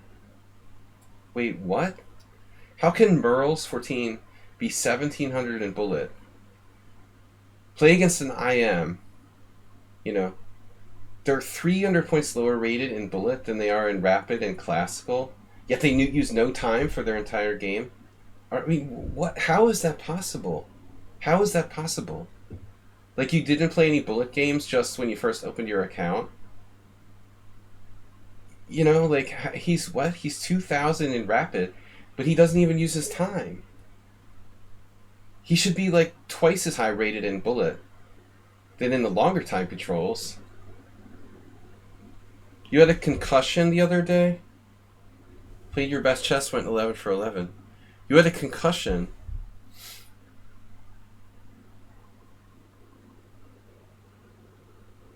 Maybe it's like electroshock therapy. You get that, right? I don't know, man. It's like it's an episode of the Addams Family, I think.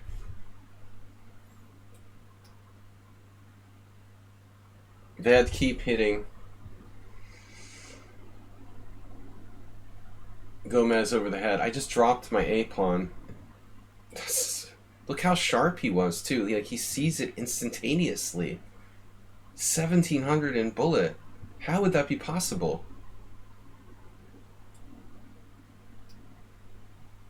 How can this player be 1700 in bullet? They move instantaneously every single move.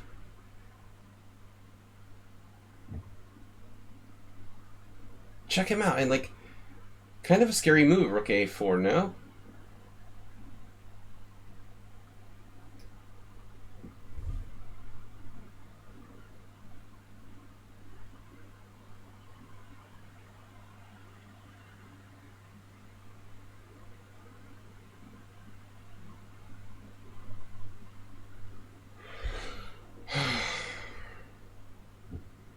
I mean, I'm not this slow. It's a 3-second increment, man.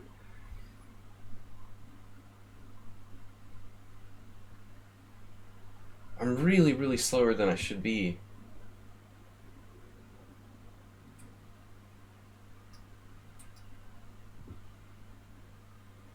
I'm not used to streaming and playing now. It's been 6 days since I streamed and played. I guess that's what it is. So he's like up a minute on the clock and drops a piece. And then the Energizer Bunny just keeps on coming.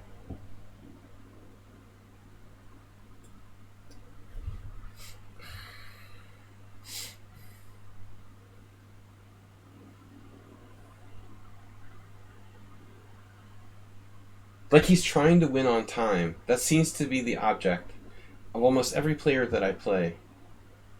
It's the weirdest thing.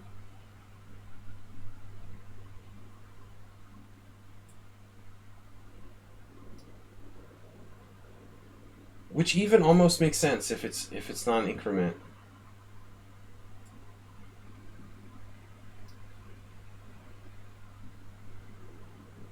If he was like higher rated in bullet, it would make sense. I would say, okay, he's 2100 in bullet, he's 1900 blitz, 2000 blah blah blah, but he's lower in bullet than he is in the other time controls. Sorry, that doesn't make sense. Your greatest strength is like your impressive speed, and you're going to be lower in bullet than the other time controls. That doesn't add up. Same thing with World Loser. What does World Loser do? He like loses his bullet games on purpose because he's drunk or something?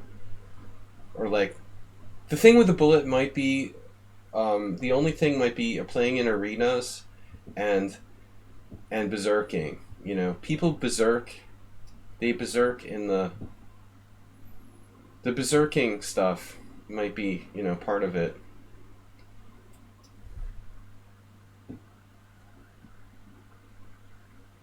Look how fast he's coming up with like complex tactical tricks there.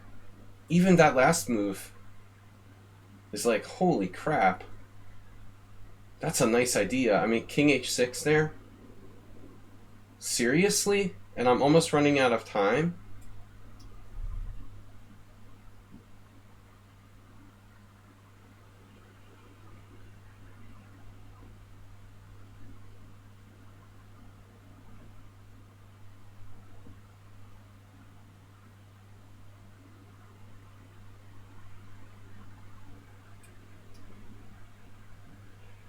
Yeah.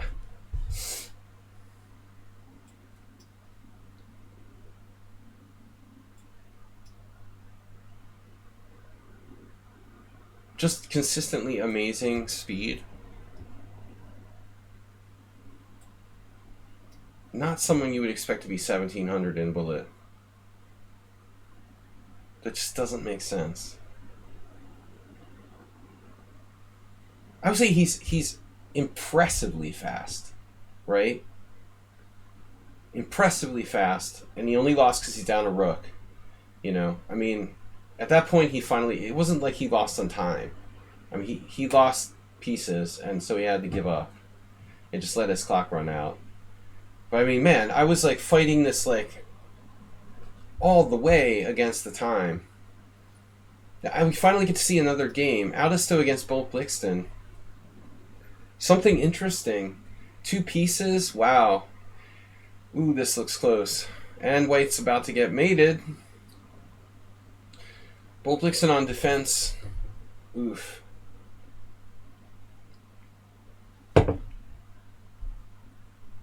Oh, man. Nah, he just panicked.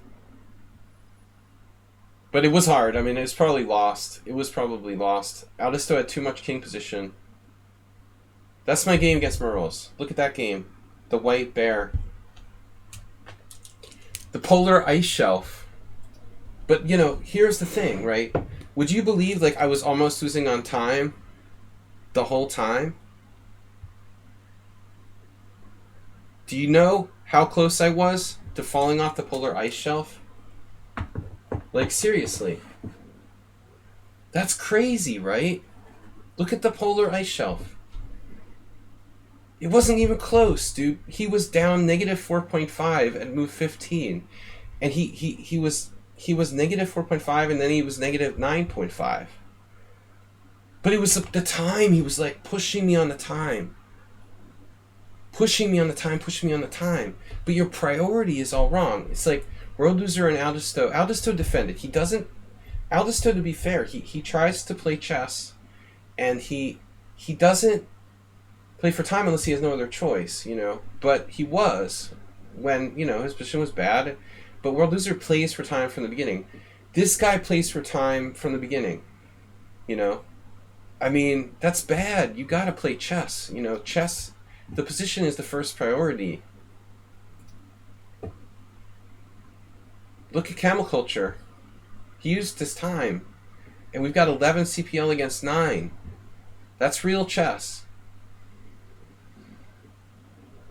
The polar bears are just albino pandas. Polar bear is my spirit animal. Alright. The polar ice shelf. Camel Culture back in control. But World Loser put me out of commission. I don't think I can make the podium. Bold Place is another one. I mean, I'm like one of the most dedicated chess streamers to playing seriously the best moves. I promote longer time controls, and I still feel like most of the guys here, World Loser, Bold Blixton, are Bold Blixton's not that bad, actually. I was thinking of Stapvargan. His namesake. Stapvargan. No, sorry, Bolt. Wasn't you. Stapvargan plays too fast. The Stonewall Man. Oh, you said I didn't think when I played with you. So how I won today? Accidentally? I also think about your time and I'm more focused. You talk a lot. No, I don't know, World Loser. You know, it was meant in jest. You said you don't. You said you play chess just for fun. And your name is World Loser. You know, so those things imply that you don't take the game seriously. I think you need to think about that. When you say you play just for fun and you call yourself World Loser, there are implications, you know, that you don't take yourself seriously, you don't take the game seriously. You know, I don't think you understand how to think about chess. And I don't mean this as an insult, but you'll probably take it as one. I don't think you know truly how to think about the game. You could be a very strong player if you changed, but you don't want to, you know, and I'm kind of sorry for that. I meant it in a very joking way, you know. I thought that you would appreciate it, but you can blindly look at it as I was insulting you or something like that. You could take it as you want to take it, but it was meant in a kind of, I can make fun of myself, and I assume you can make fun of yourself too. But you can say you're thinking and you're focused. I say you don't know what thinking is. And I don't mean that in a bad way. You know, you think that you're thinking, and you are, but you're not thinking the right way about chess. In my opinion, what you're doing isn't really thinking.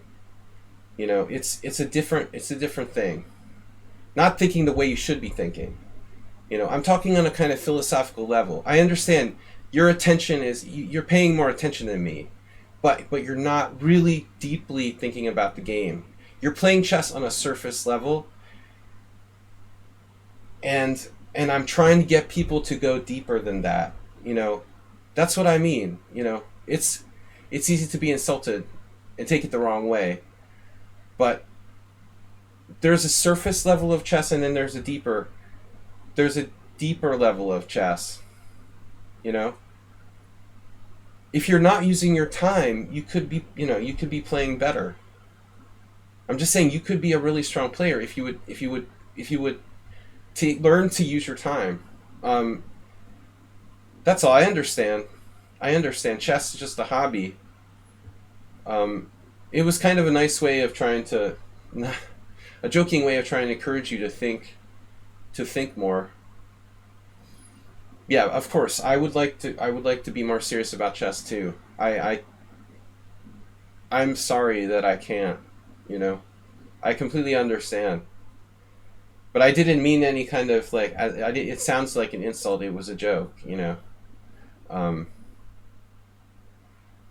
you have an automatic ability to play almost instantaneously, you know, which most people can't do. I think I'm messing this up.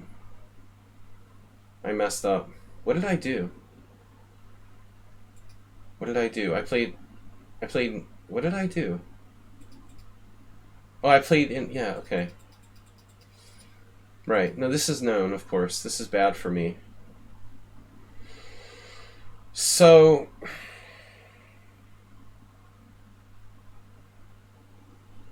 yeah, this isn't good for white. But you know what I mean? You know, it was kind of an expression, thinking, okay, you're thinking, but you're not thinking deep. I guess there's different words in English for thinking, right? Um, there's a lot of words in every language. Really thinking and kind of just like seeing the first move, you know, good move you can play. I'm trying to play deeper chess, but I'm doing it, you know, while talking and then losing my concentration too. Yeah, but I mean, I joke around trying to encourage people in a sort of playful way. Um,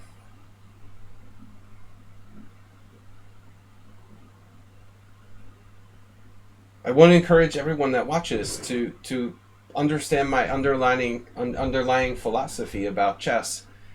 If I said, okay, hey, world loser, you know, it's great that you just play blitz and don't really try to think that deeply about the games, I wouldn't be doing my job, you know, which is trying to teach people to appreciate the level of complexity. You know, I feel like I wouldn't be doing my job if I don't at least try to encourage people to understand chess the way that I understand chess. I mean, there's a lot of mistakes that I'm making, but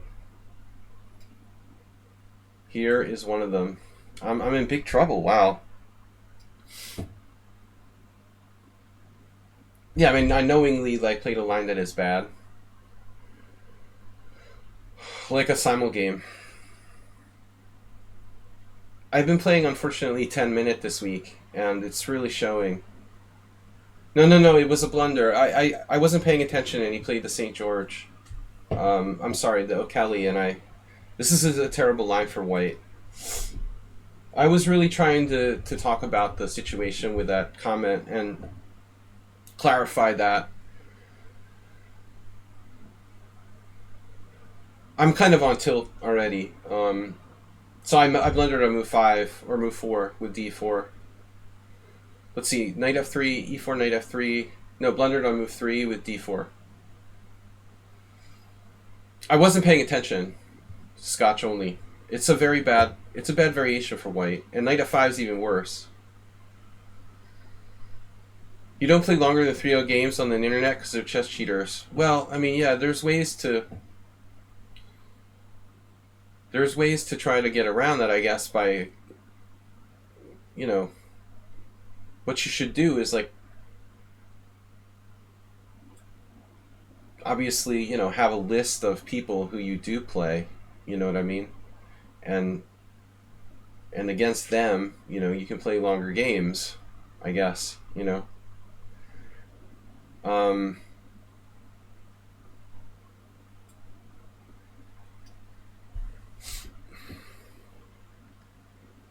like on the old days, I used to play on Internet Chess Club, and you'd have like you have like your friends list, you know what I mean? So World Loser, you have to have other players who you know like don't cheat. You create a list of people who you know don't cheat. Add, you know, a new person every day. At the end of the year, you have 300 people on your list who don't cheat, you know, and then you can always like play one of them if you can challenge some games. I mean, it's not the easiest thing to do, but it is possible if you really want to play people who don't cheat. There are ways play longer games. You have to kind of, yeah, it does take some effort. It does take some effort to work it out, a way to avoid them. You have to avoid them, dude. I'm as I'm as adamant about cheating as anyone else.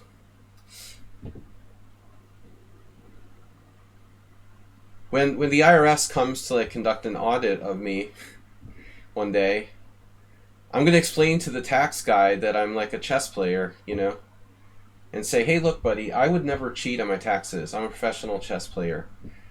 I've already like rehearsed this speech for the IRS auditor. I'm just gonna be like, look, I'm like the only person in the world who reported my earnings from online poker, and once you've dealt with cheating on a regular basis on online chess, like there's no way you could cheat on your taxes. But seriously,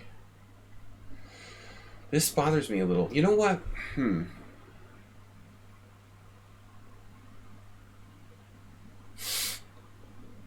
All right. I was saying that Bolt Blixton has good time management.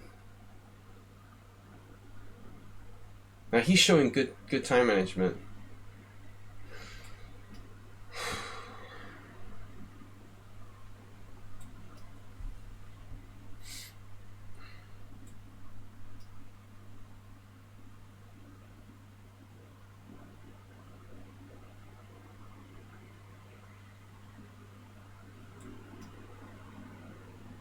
Yeah, today's Yuri's 100th birthday, and oh shit. That sucks.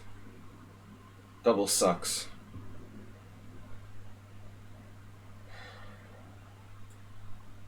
This double sucks. But it was sad. I mentioned earlier in the stream that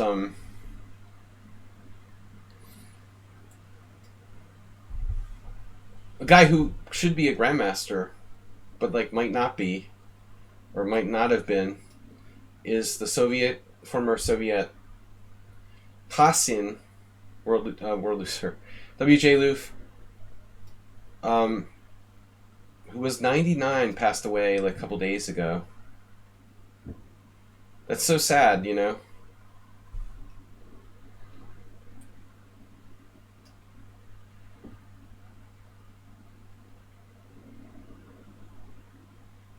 Yeah, today is Yuri's 100th birthday.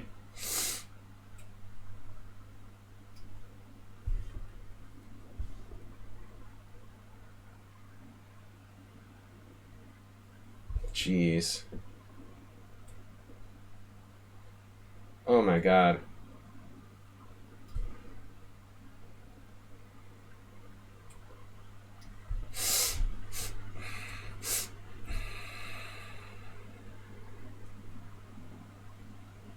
Yeah. I guess it's a draw. I'm gonna have to be careful.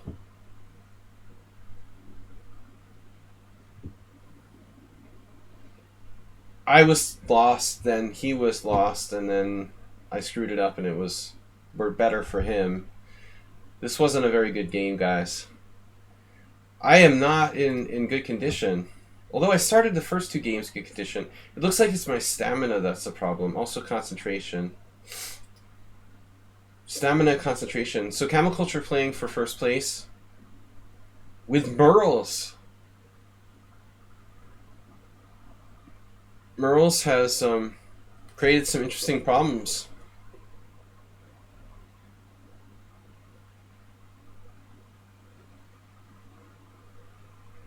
Merles, what is going on here? Camel took his time unveiling Bishop E1. Against me, Merles was the one with more time.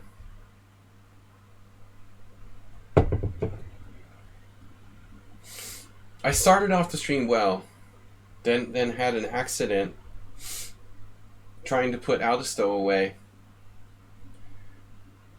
And then World Loser got me, and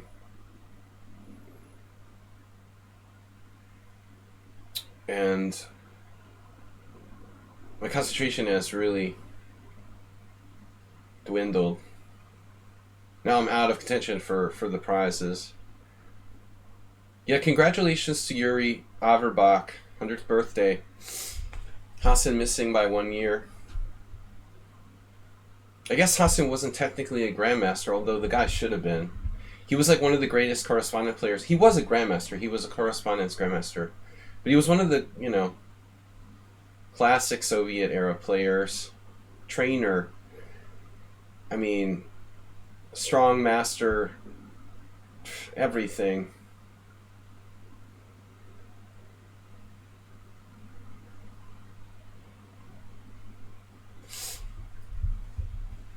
Camel culture impressive.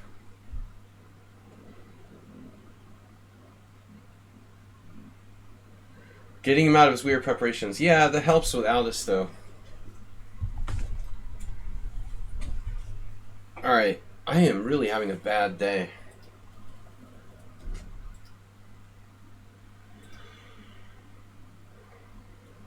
But this is my first stream back after 6 days.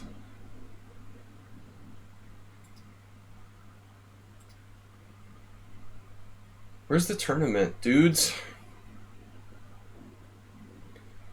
Re-update.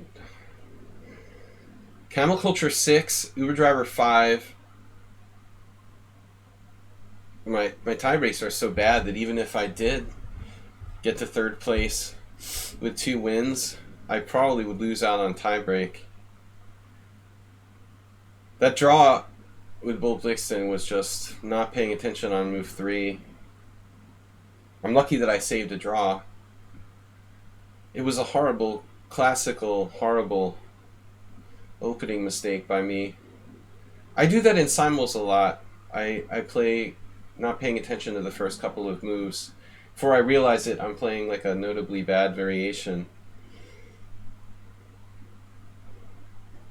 So few people play the O'Kelly that I'm like, oh, it's the Najdorf, I'm thinking it was the Najdorf. I was like, whatever, D4.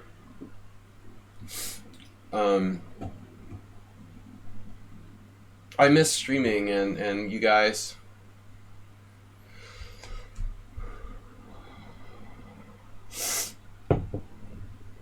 Camel Culture impressive. 6, Uber Driver.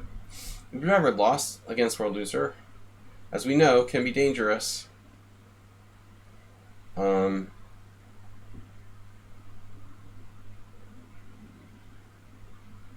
Although Uber Driver, World Loser is, to be fair, I think World Loser lately hasn't been in good form. He's probably been too busy. And tonight he's in good form. Tonight he's really concentrated. And I underestimated. And I wasn't concentrated. But that line against World Loser that I played, it may be very contingent on whether or not I exchanged on c4. I think that was a bad move. Alright, anyway. I meant to play e4, e5. I don't know why. Yeah, I don't get enough d4 games now because I'm playing a lot of wikis in just offhand games. Have you guys seen, if you ever play just under 1800 level, it's ridiculous how everyone plays e4, and everyone who plays e4 against e5 plays knight f3, knight c6, bishop c4. It's like it's a disease. It's another disease. It's like worse than bullet. Like, to only play the Italian game. Every player in the world plays the Italian game. And it just makes me sick. I just want to like vomit and like puke my brains out. Seriously, the Italian game is fine, but people need to learn how to play the Spanish. It's far more complex and strategic, And I'm like, I want to play and try to learn to play. I want to try to learn how to play like the black side of the Spanish, and I can't. Oh yeah, and they're geometrically like, you know. Bishop c4 is the London system on the other side. You found the secret, WJ Leaf. Yeah. It's so sick. It's just so sick. And the other thing is, like, if they do play the Italian, it's fine. Like, do you know what percentage of people under 1800 play the Evans Gambit? It's like, I don't know, man. Let me know if you hear about one. I think I had one game a couple weeks ago. I know, I'd like to get some Evanses, but no one plays it, you know? Nothing interesting is ever played. The Bishop's Opening is also... Ruslan here played the Bishop's Opening. I mean, the Bishop's Opening is pretty solid, man. It's another form of London. It's also very annoying. I used to play the c6 line against it, but I don't really like that. I'm trying to play more classically these days.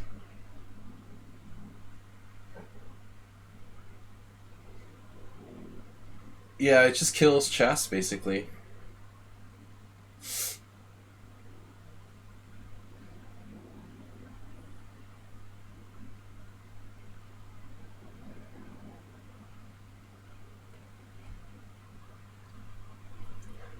If black wants to make the Italian sharp, they can, but they just don't. But, like, Scaccione, how?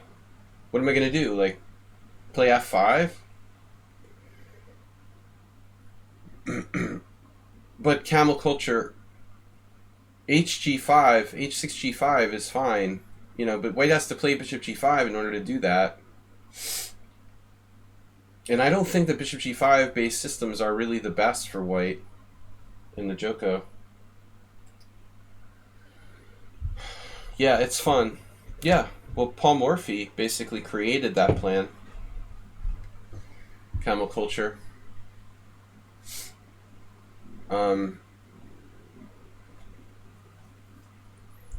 The idea that it's okay to play it's okay to play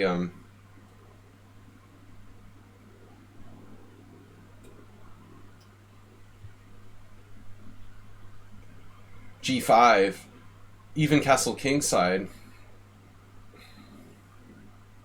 What I recall is 500 Master Games of Chess. Of course, one of my favorite chess books, the greatest like desert island chess book ever. The essential reading companion if you're stranded with Tom Hanks and you only have one chess book. Somehow I don't think I want to have like Dvoretsky's Endgame manual on hand. But there's one of the Morphy games in 500 Master Games of Chess, I believe, where he goes g5. I don't really have games memorized. I just remember ideas. So queen d2. Yeah, this 10-minute chess I've been playing has made me a little slower. It looks like. Yeah, I agree with that though. There are certain things that can be fun.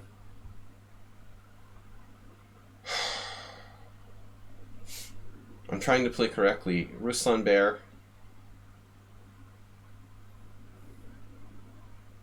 Bear with me. Polar bear. Can I do this? Is something wrong with that?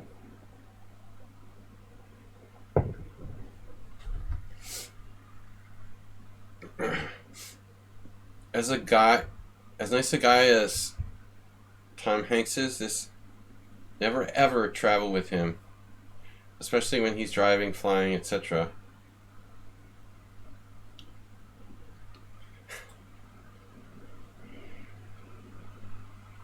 Because he's either Captain Sully or trapped in a desert island.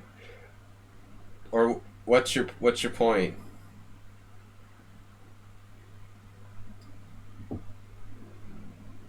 I always thought that Tom Hanks had a reputation as being kind of unapproachable.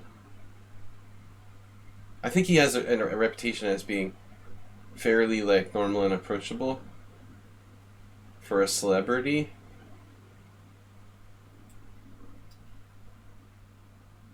I'm not sure how nice a guy he is per se. But you know, who knows? I don't think I can stop d4. I can't stop this. I can induce it, but I can't stop it. Inducements.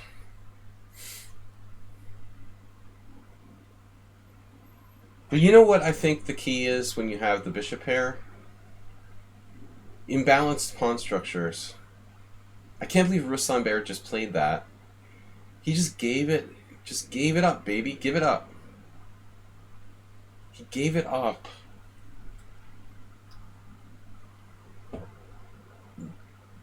Was it Murphy versus Lowenthal? No, I mean, I'm talking about...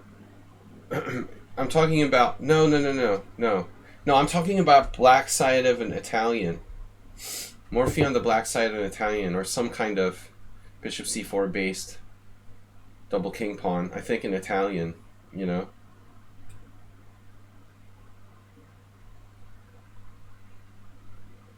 Yeah, I don't think this is the right idea here.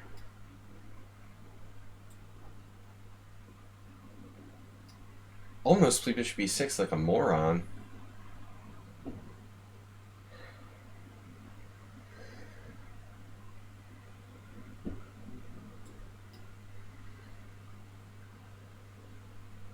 Yeah. Feingold sucks.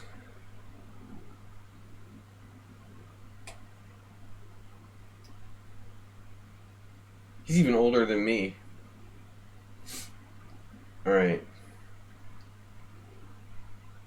His rules are like dad jokes. He has to be bad if he's older than me.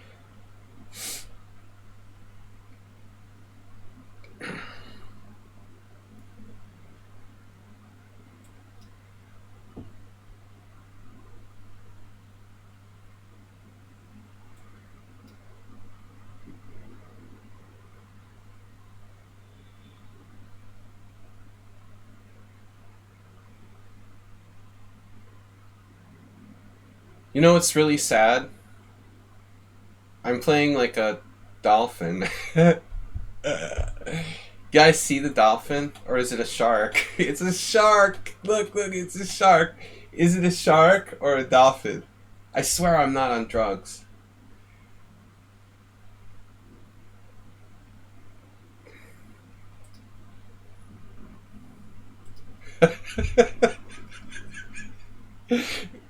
Look, no man, it's just a dolphin. It's like Saturday Night Live. It's a killer whale. I don't want to mess it up. That's like rear tail.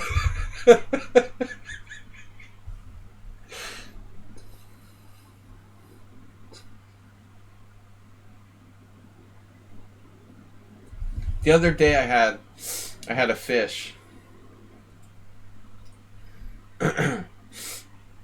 And I was really sad because I tried to save the game. I thought I emailed it to myself. I had like this perfect fish shape.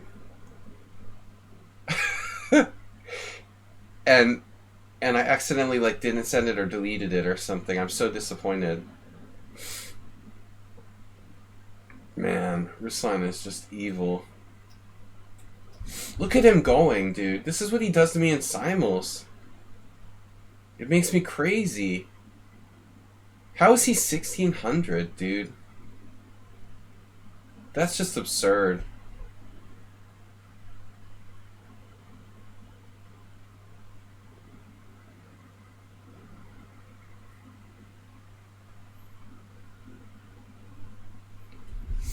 I think it's a dolphin now. It's more like an alligator or something now. It's got some funky...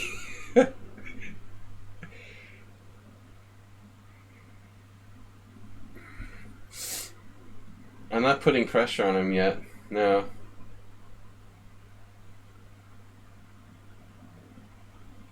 No, he's been like controlling the action. Really. I have an idea, but no.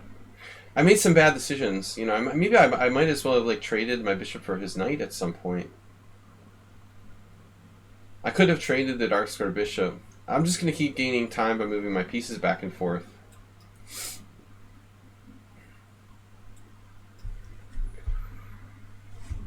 But now he did it. Now he's like messed up his pawn structure. Now I have like a mini shark.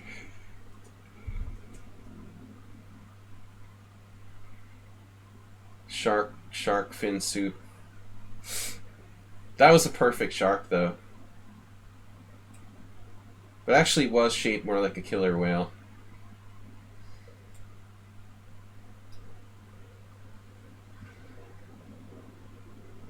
I was waiting for, yeah, that break. He didn't crumble yet though. This is kind of a crappy move, but I'm really getting low on time. Wow.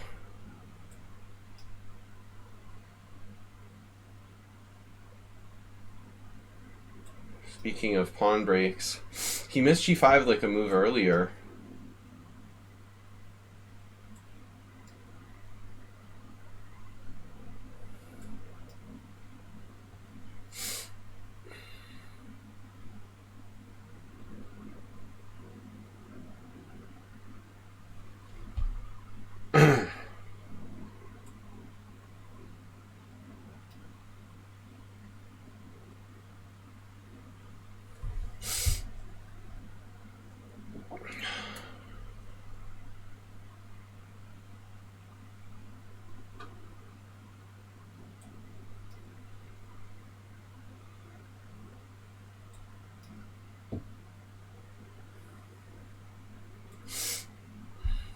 All that matters is these two connectors.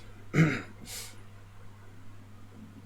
not sure I did this the best possible way.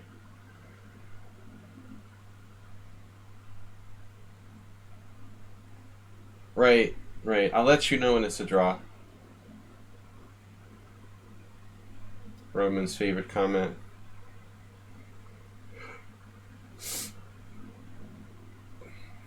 I'll let you know when it's a draw. I can't do Roman.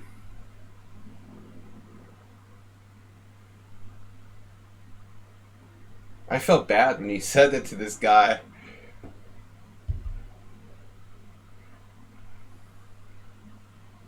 Still remember that. He was really thinking for like a good 15-20 seconds about what to say. His big head, he's like the biggest head, top 5 biggest heads, was like, you could see the thoughts spinning around.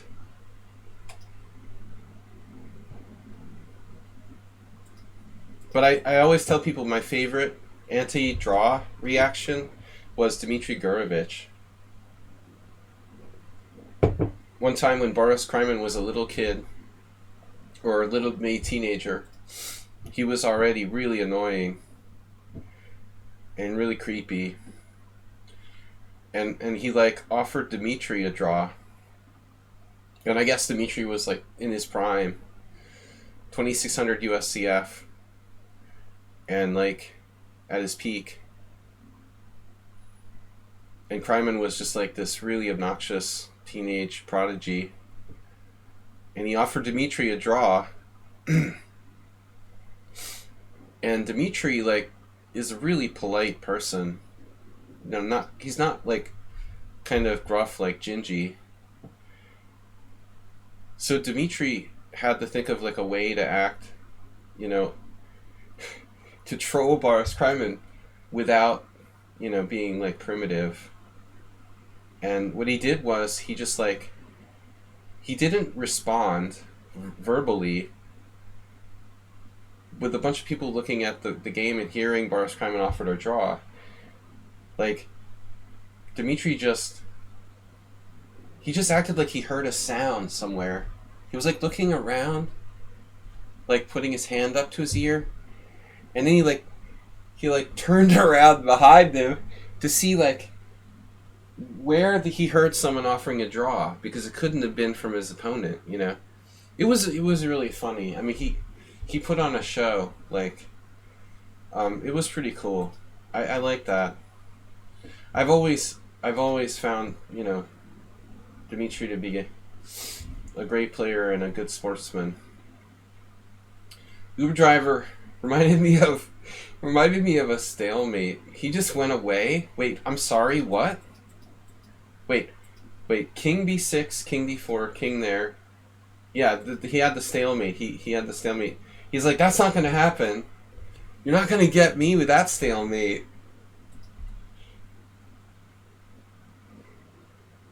It was the battle of ideologies. Yeah, primitive versus like funny and sarcastic. Actually, Roman was really sarcastic always, but in a gruffer, ruder way. But it was surprising to see Dima do that. He's like one of the quietest people ever. But it was so inappropriate. Like, Kryman was just clearly worse. There was no way he could offer a draw. 94 moves. Anyway, no loss that he's sort of fallen off the planet. So, Camel Culture clear first with 7. Uber Driver tied for second with 6. Nice job by Uber Driver. Alisto with 6. What happened to World Loser? World Loser beat me and then he lost 2 and withdrew. Damn, he ruined my tournament. And now he's gone.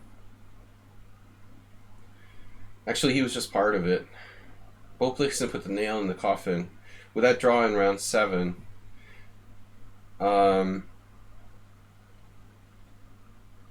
Only 19 players this week. Oms only played no games. So Oms... What did Oms do? He got a bye in round 5? And then withdrew again. Oms is like the only person I've ever seen... This has got to be a record, right? He's the only person who made a point without playing any games. That's pretty cool, dude. That's crazy, dude. You're the first player in one of our Ponda Swiss tournaments to earn a point without playing any games. That's a neat trick, man.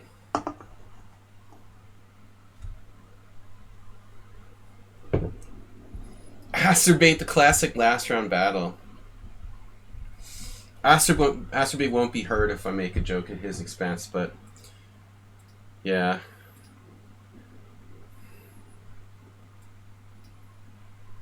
Man, this time control, it's weird.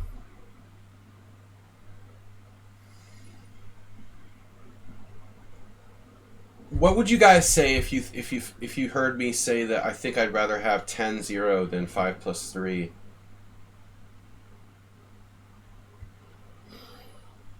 Just make one big transition at the end. 10-0 instead of 5+3. So 3 seconds per move.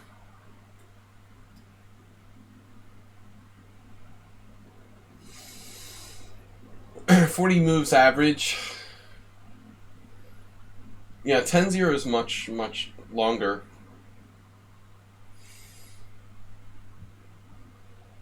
Yeah, 10 minutes is much longer than 5+3. You know, my other problem is that it's like a 7+3. My problem is that I've been playing today like it was rapid.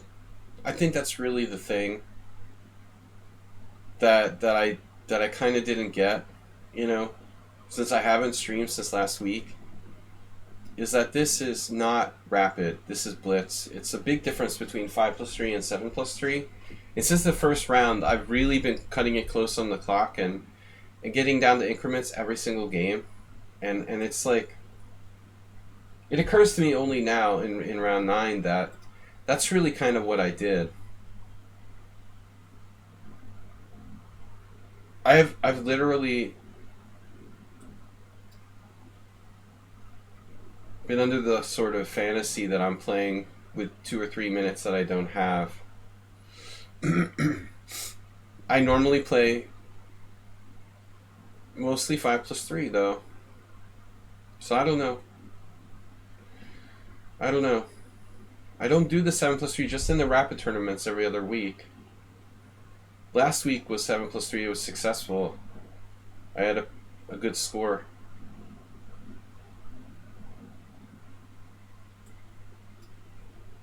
I mean, I'm still not recovered completely.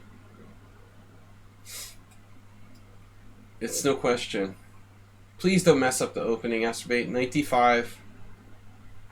You got to at least get this move right.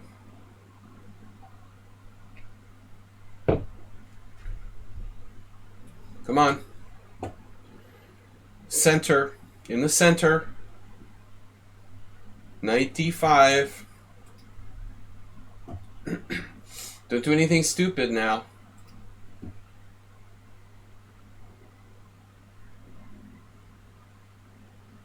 Oh, you met Dmitry? He was too expensive?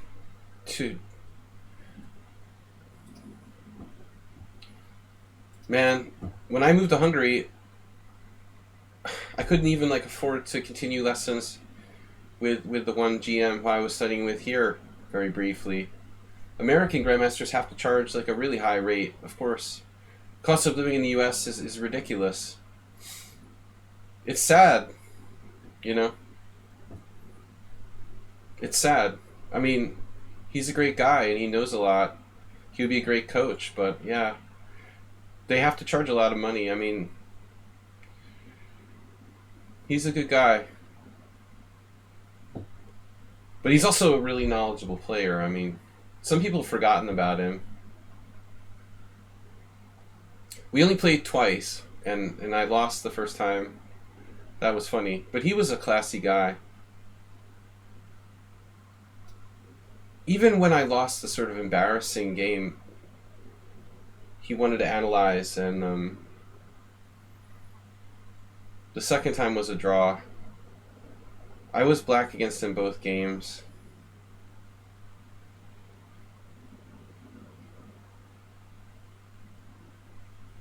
But people forget, Dimitri's won the US Championship probably a couple times.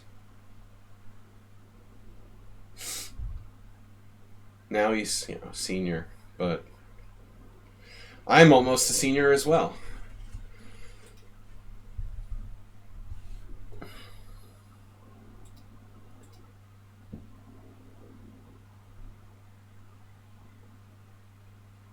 Come on, Astrobate, this is the big moment, so I don't know. This move, Knight c7 or Knight b6, it looks like Knight b6 is the best move. I played Knight c7 in a game in December, or whenever. It was in the fall, in the winter. This is the winter, but anyway, I had the fight for a draw with Knight c7. It looks like that move is better, Astrobate. Knight b6 is best. Good. Good, as Astrobate likes to say. Good. Good.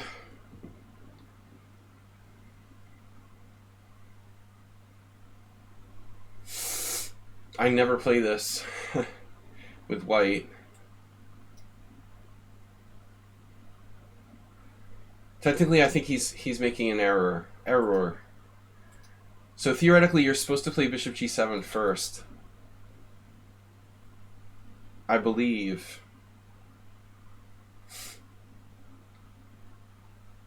The other tricky thing is that white has another line here with queen b3, and it's a little different.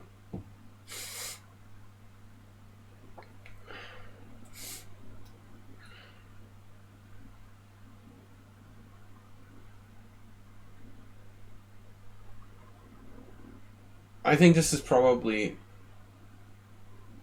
one of the most important variations for black to hold, for this whole opening to be viable. But it's not right what he did. I mean, basically, if black makes one mistake, he's toast. Black has played perfectly to get away with this hyper accelerated and I've screwed up before. I think I played. I think I might have been one of the first people. No, I don't know. I had a game with knight b6. I think it's even in the opening explorer. Yeah, he's supposed to play that last move. Yeah, this is a tragedy. I don't think that's good for black, like, structurally.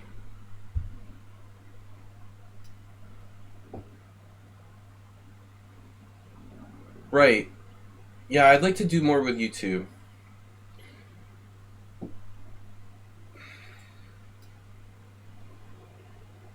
World Loser was talking about how he has a family and has no time to play chess, and, I mean, dude, tell me about it.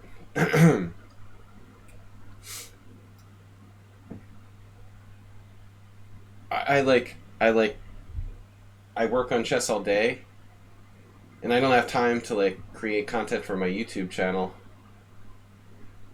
Um,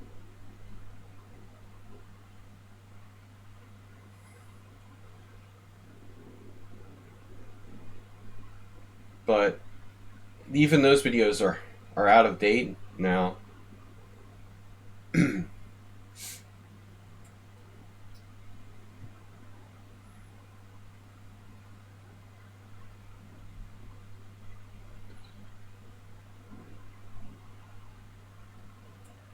Astrate's good.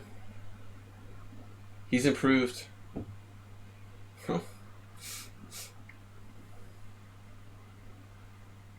It's not such a bad move. Because, like, ultimately, he's going to hit my g2 pawn, and I'm going to have to protect it. If I play g3, that means his bishop on h6 won't be that bad. But I still don't think it's... Anyway, he's got a bad structure, and it's not going to be easy to get around that.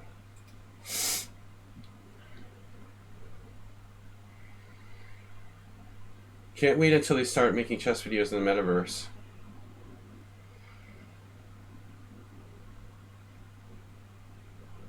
Dude, I can't wait till there's a really good chess playing program in VR. I know, like, Cooking Rooks is a coder, and I was talking to him.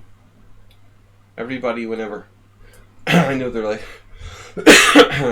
chess programmers who are interested in chess, basically, not chess programmers. But I'm like, oh man, I wish somebody would create a cool VR chess program.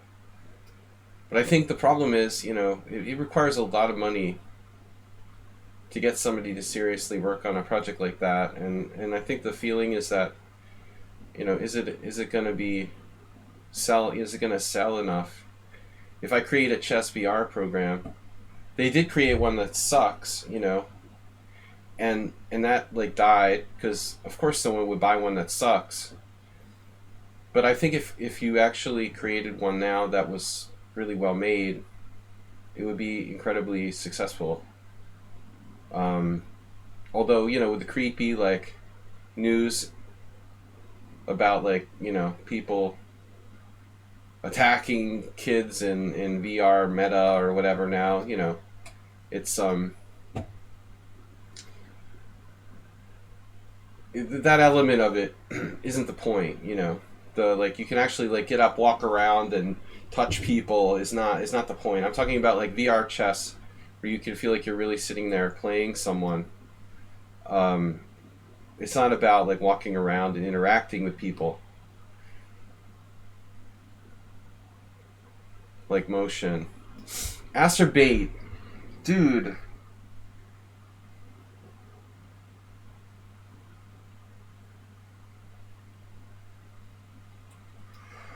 Dude is brutal. I literally almost lost some time against Asterbait now. I don't know what's with me.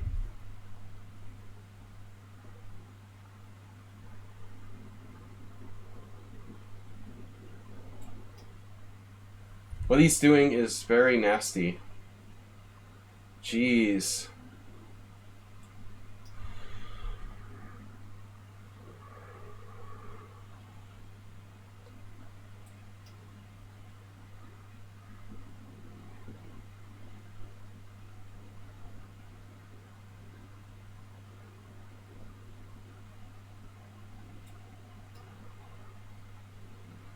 He just won the exchange. Now he has the exchange for a pawn. That was powerful. This is one of the first times Astrobate has actually outplayed me.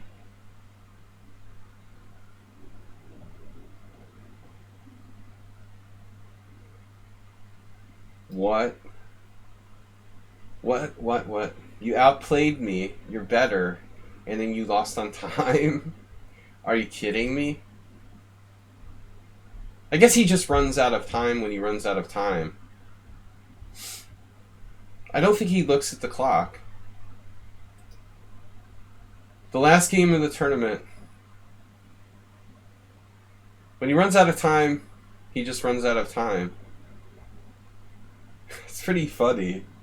He just plays fast. He's not trying to win on time.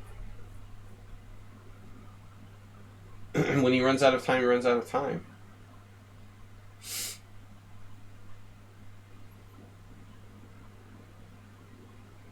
This is quite a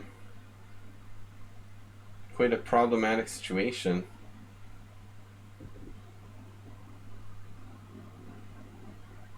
I think White has to find the right idea here. It's a little tricky.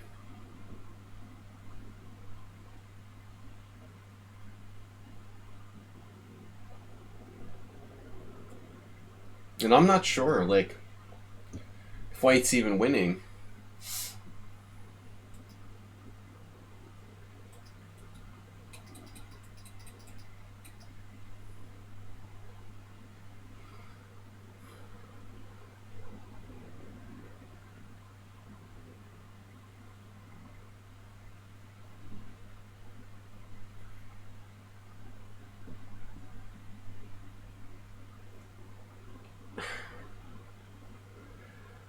No, Astrobate was worse, but he did a kind of world loser accidentally, where he was in big trouble, but I didn't have enough time to play as accurately as I normally would, and by that point, I had to like blunder to like literally not flag. Like I knew b3 was a bad move. I almost lost on time, like just trying to like pick a move to play, and literally, the move I picked was bad. It was kind of how I lost to Altisto.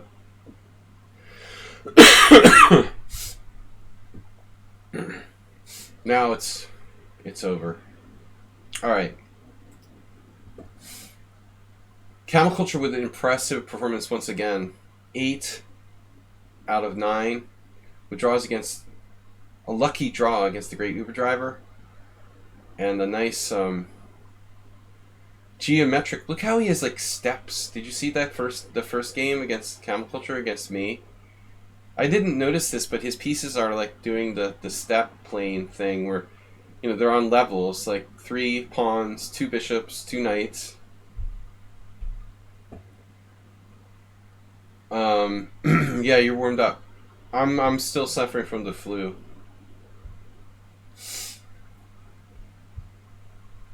But I'm on the road to recovery. There we are. Camel Culture 25-26. I don't want to know what my performance rating is. Camel Culture 25 performance rating, 25-26. First place. Uber Driver 24-10 performance rating. Second place was 7. And Altisto was 7. And 24-33. So the Sladgie, oof. You know you're not recovered when your performance is 22-76. Not good. Alright, not good, guys. I have got to go. Thanks everybody for playing. We're done just in time for my next appointment.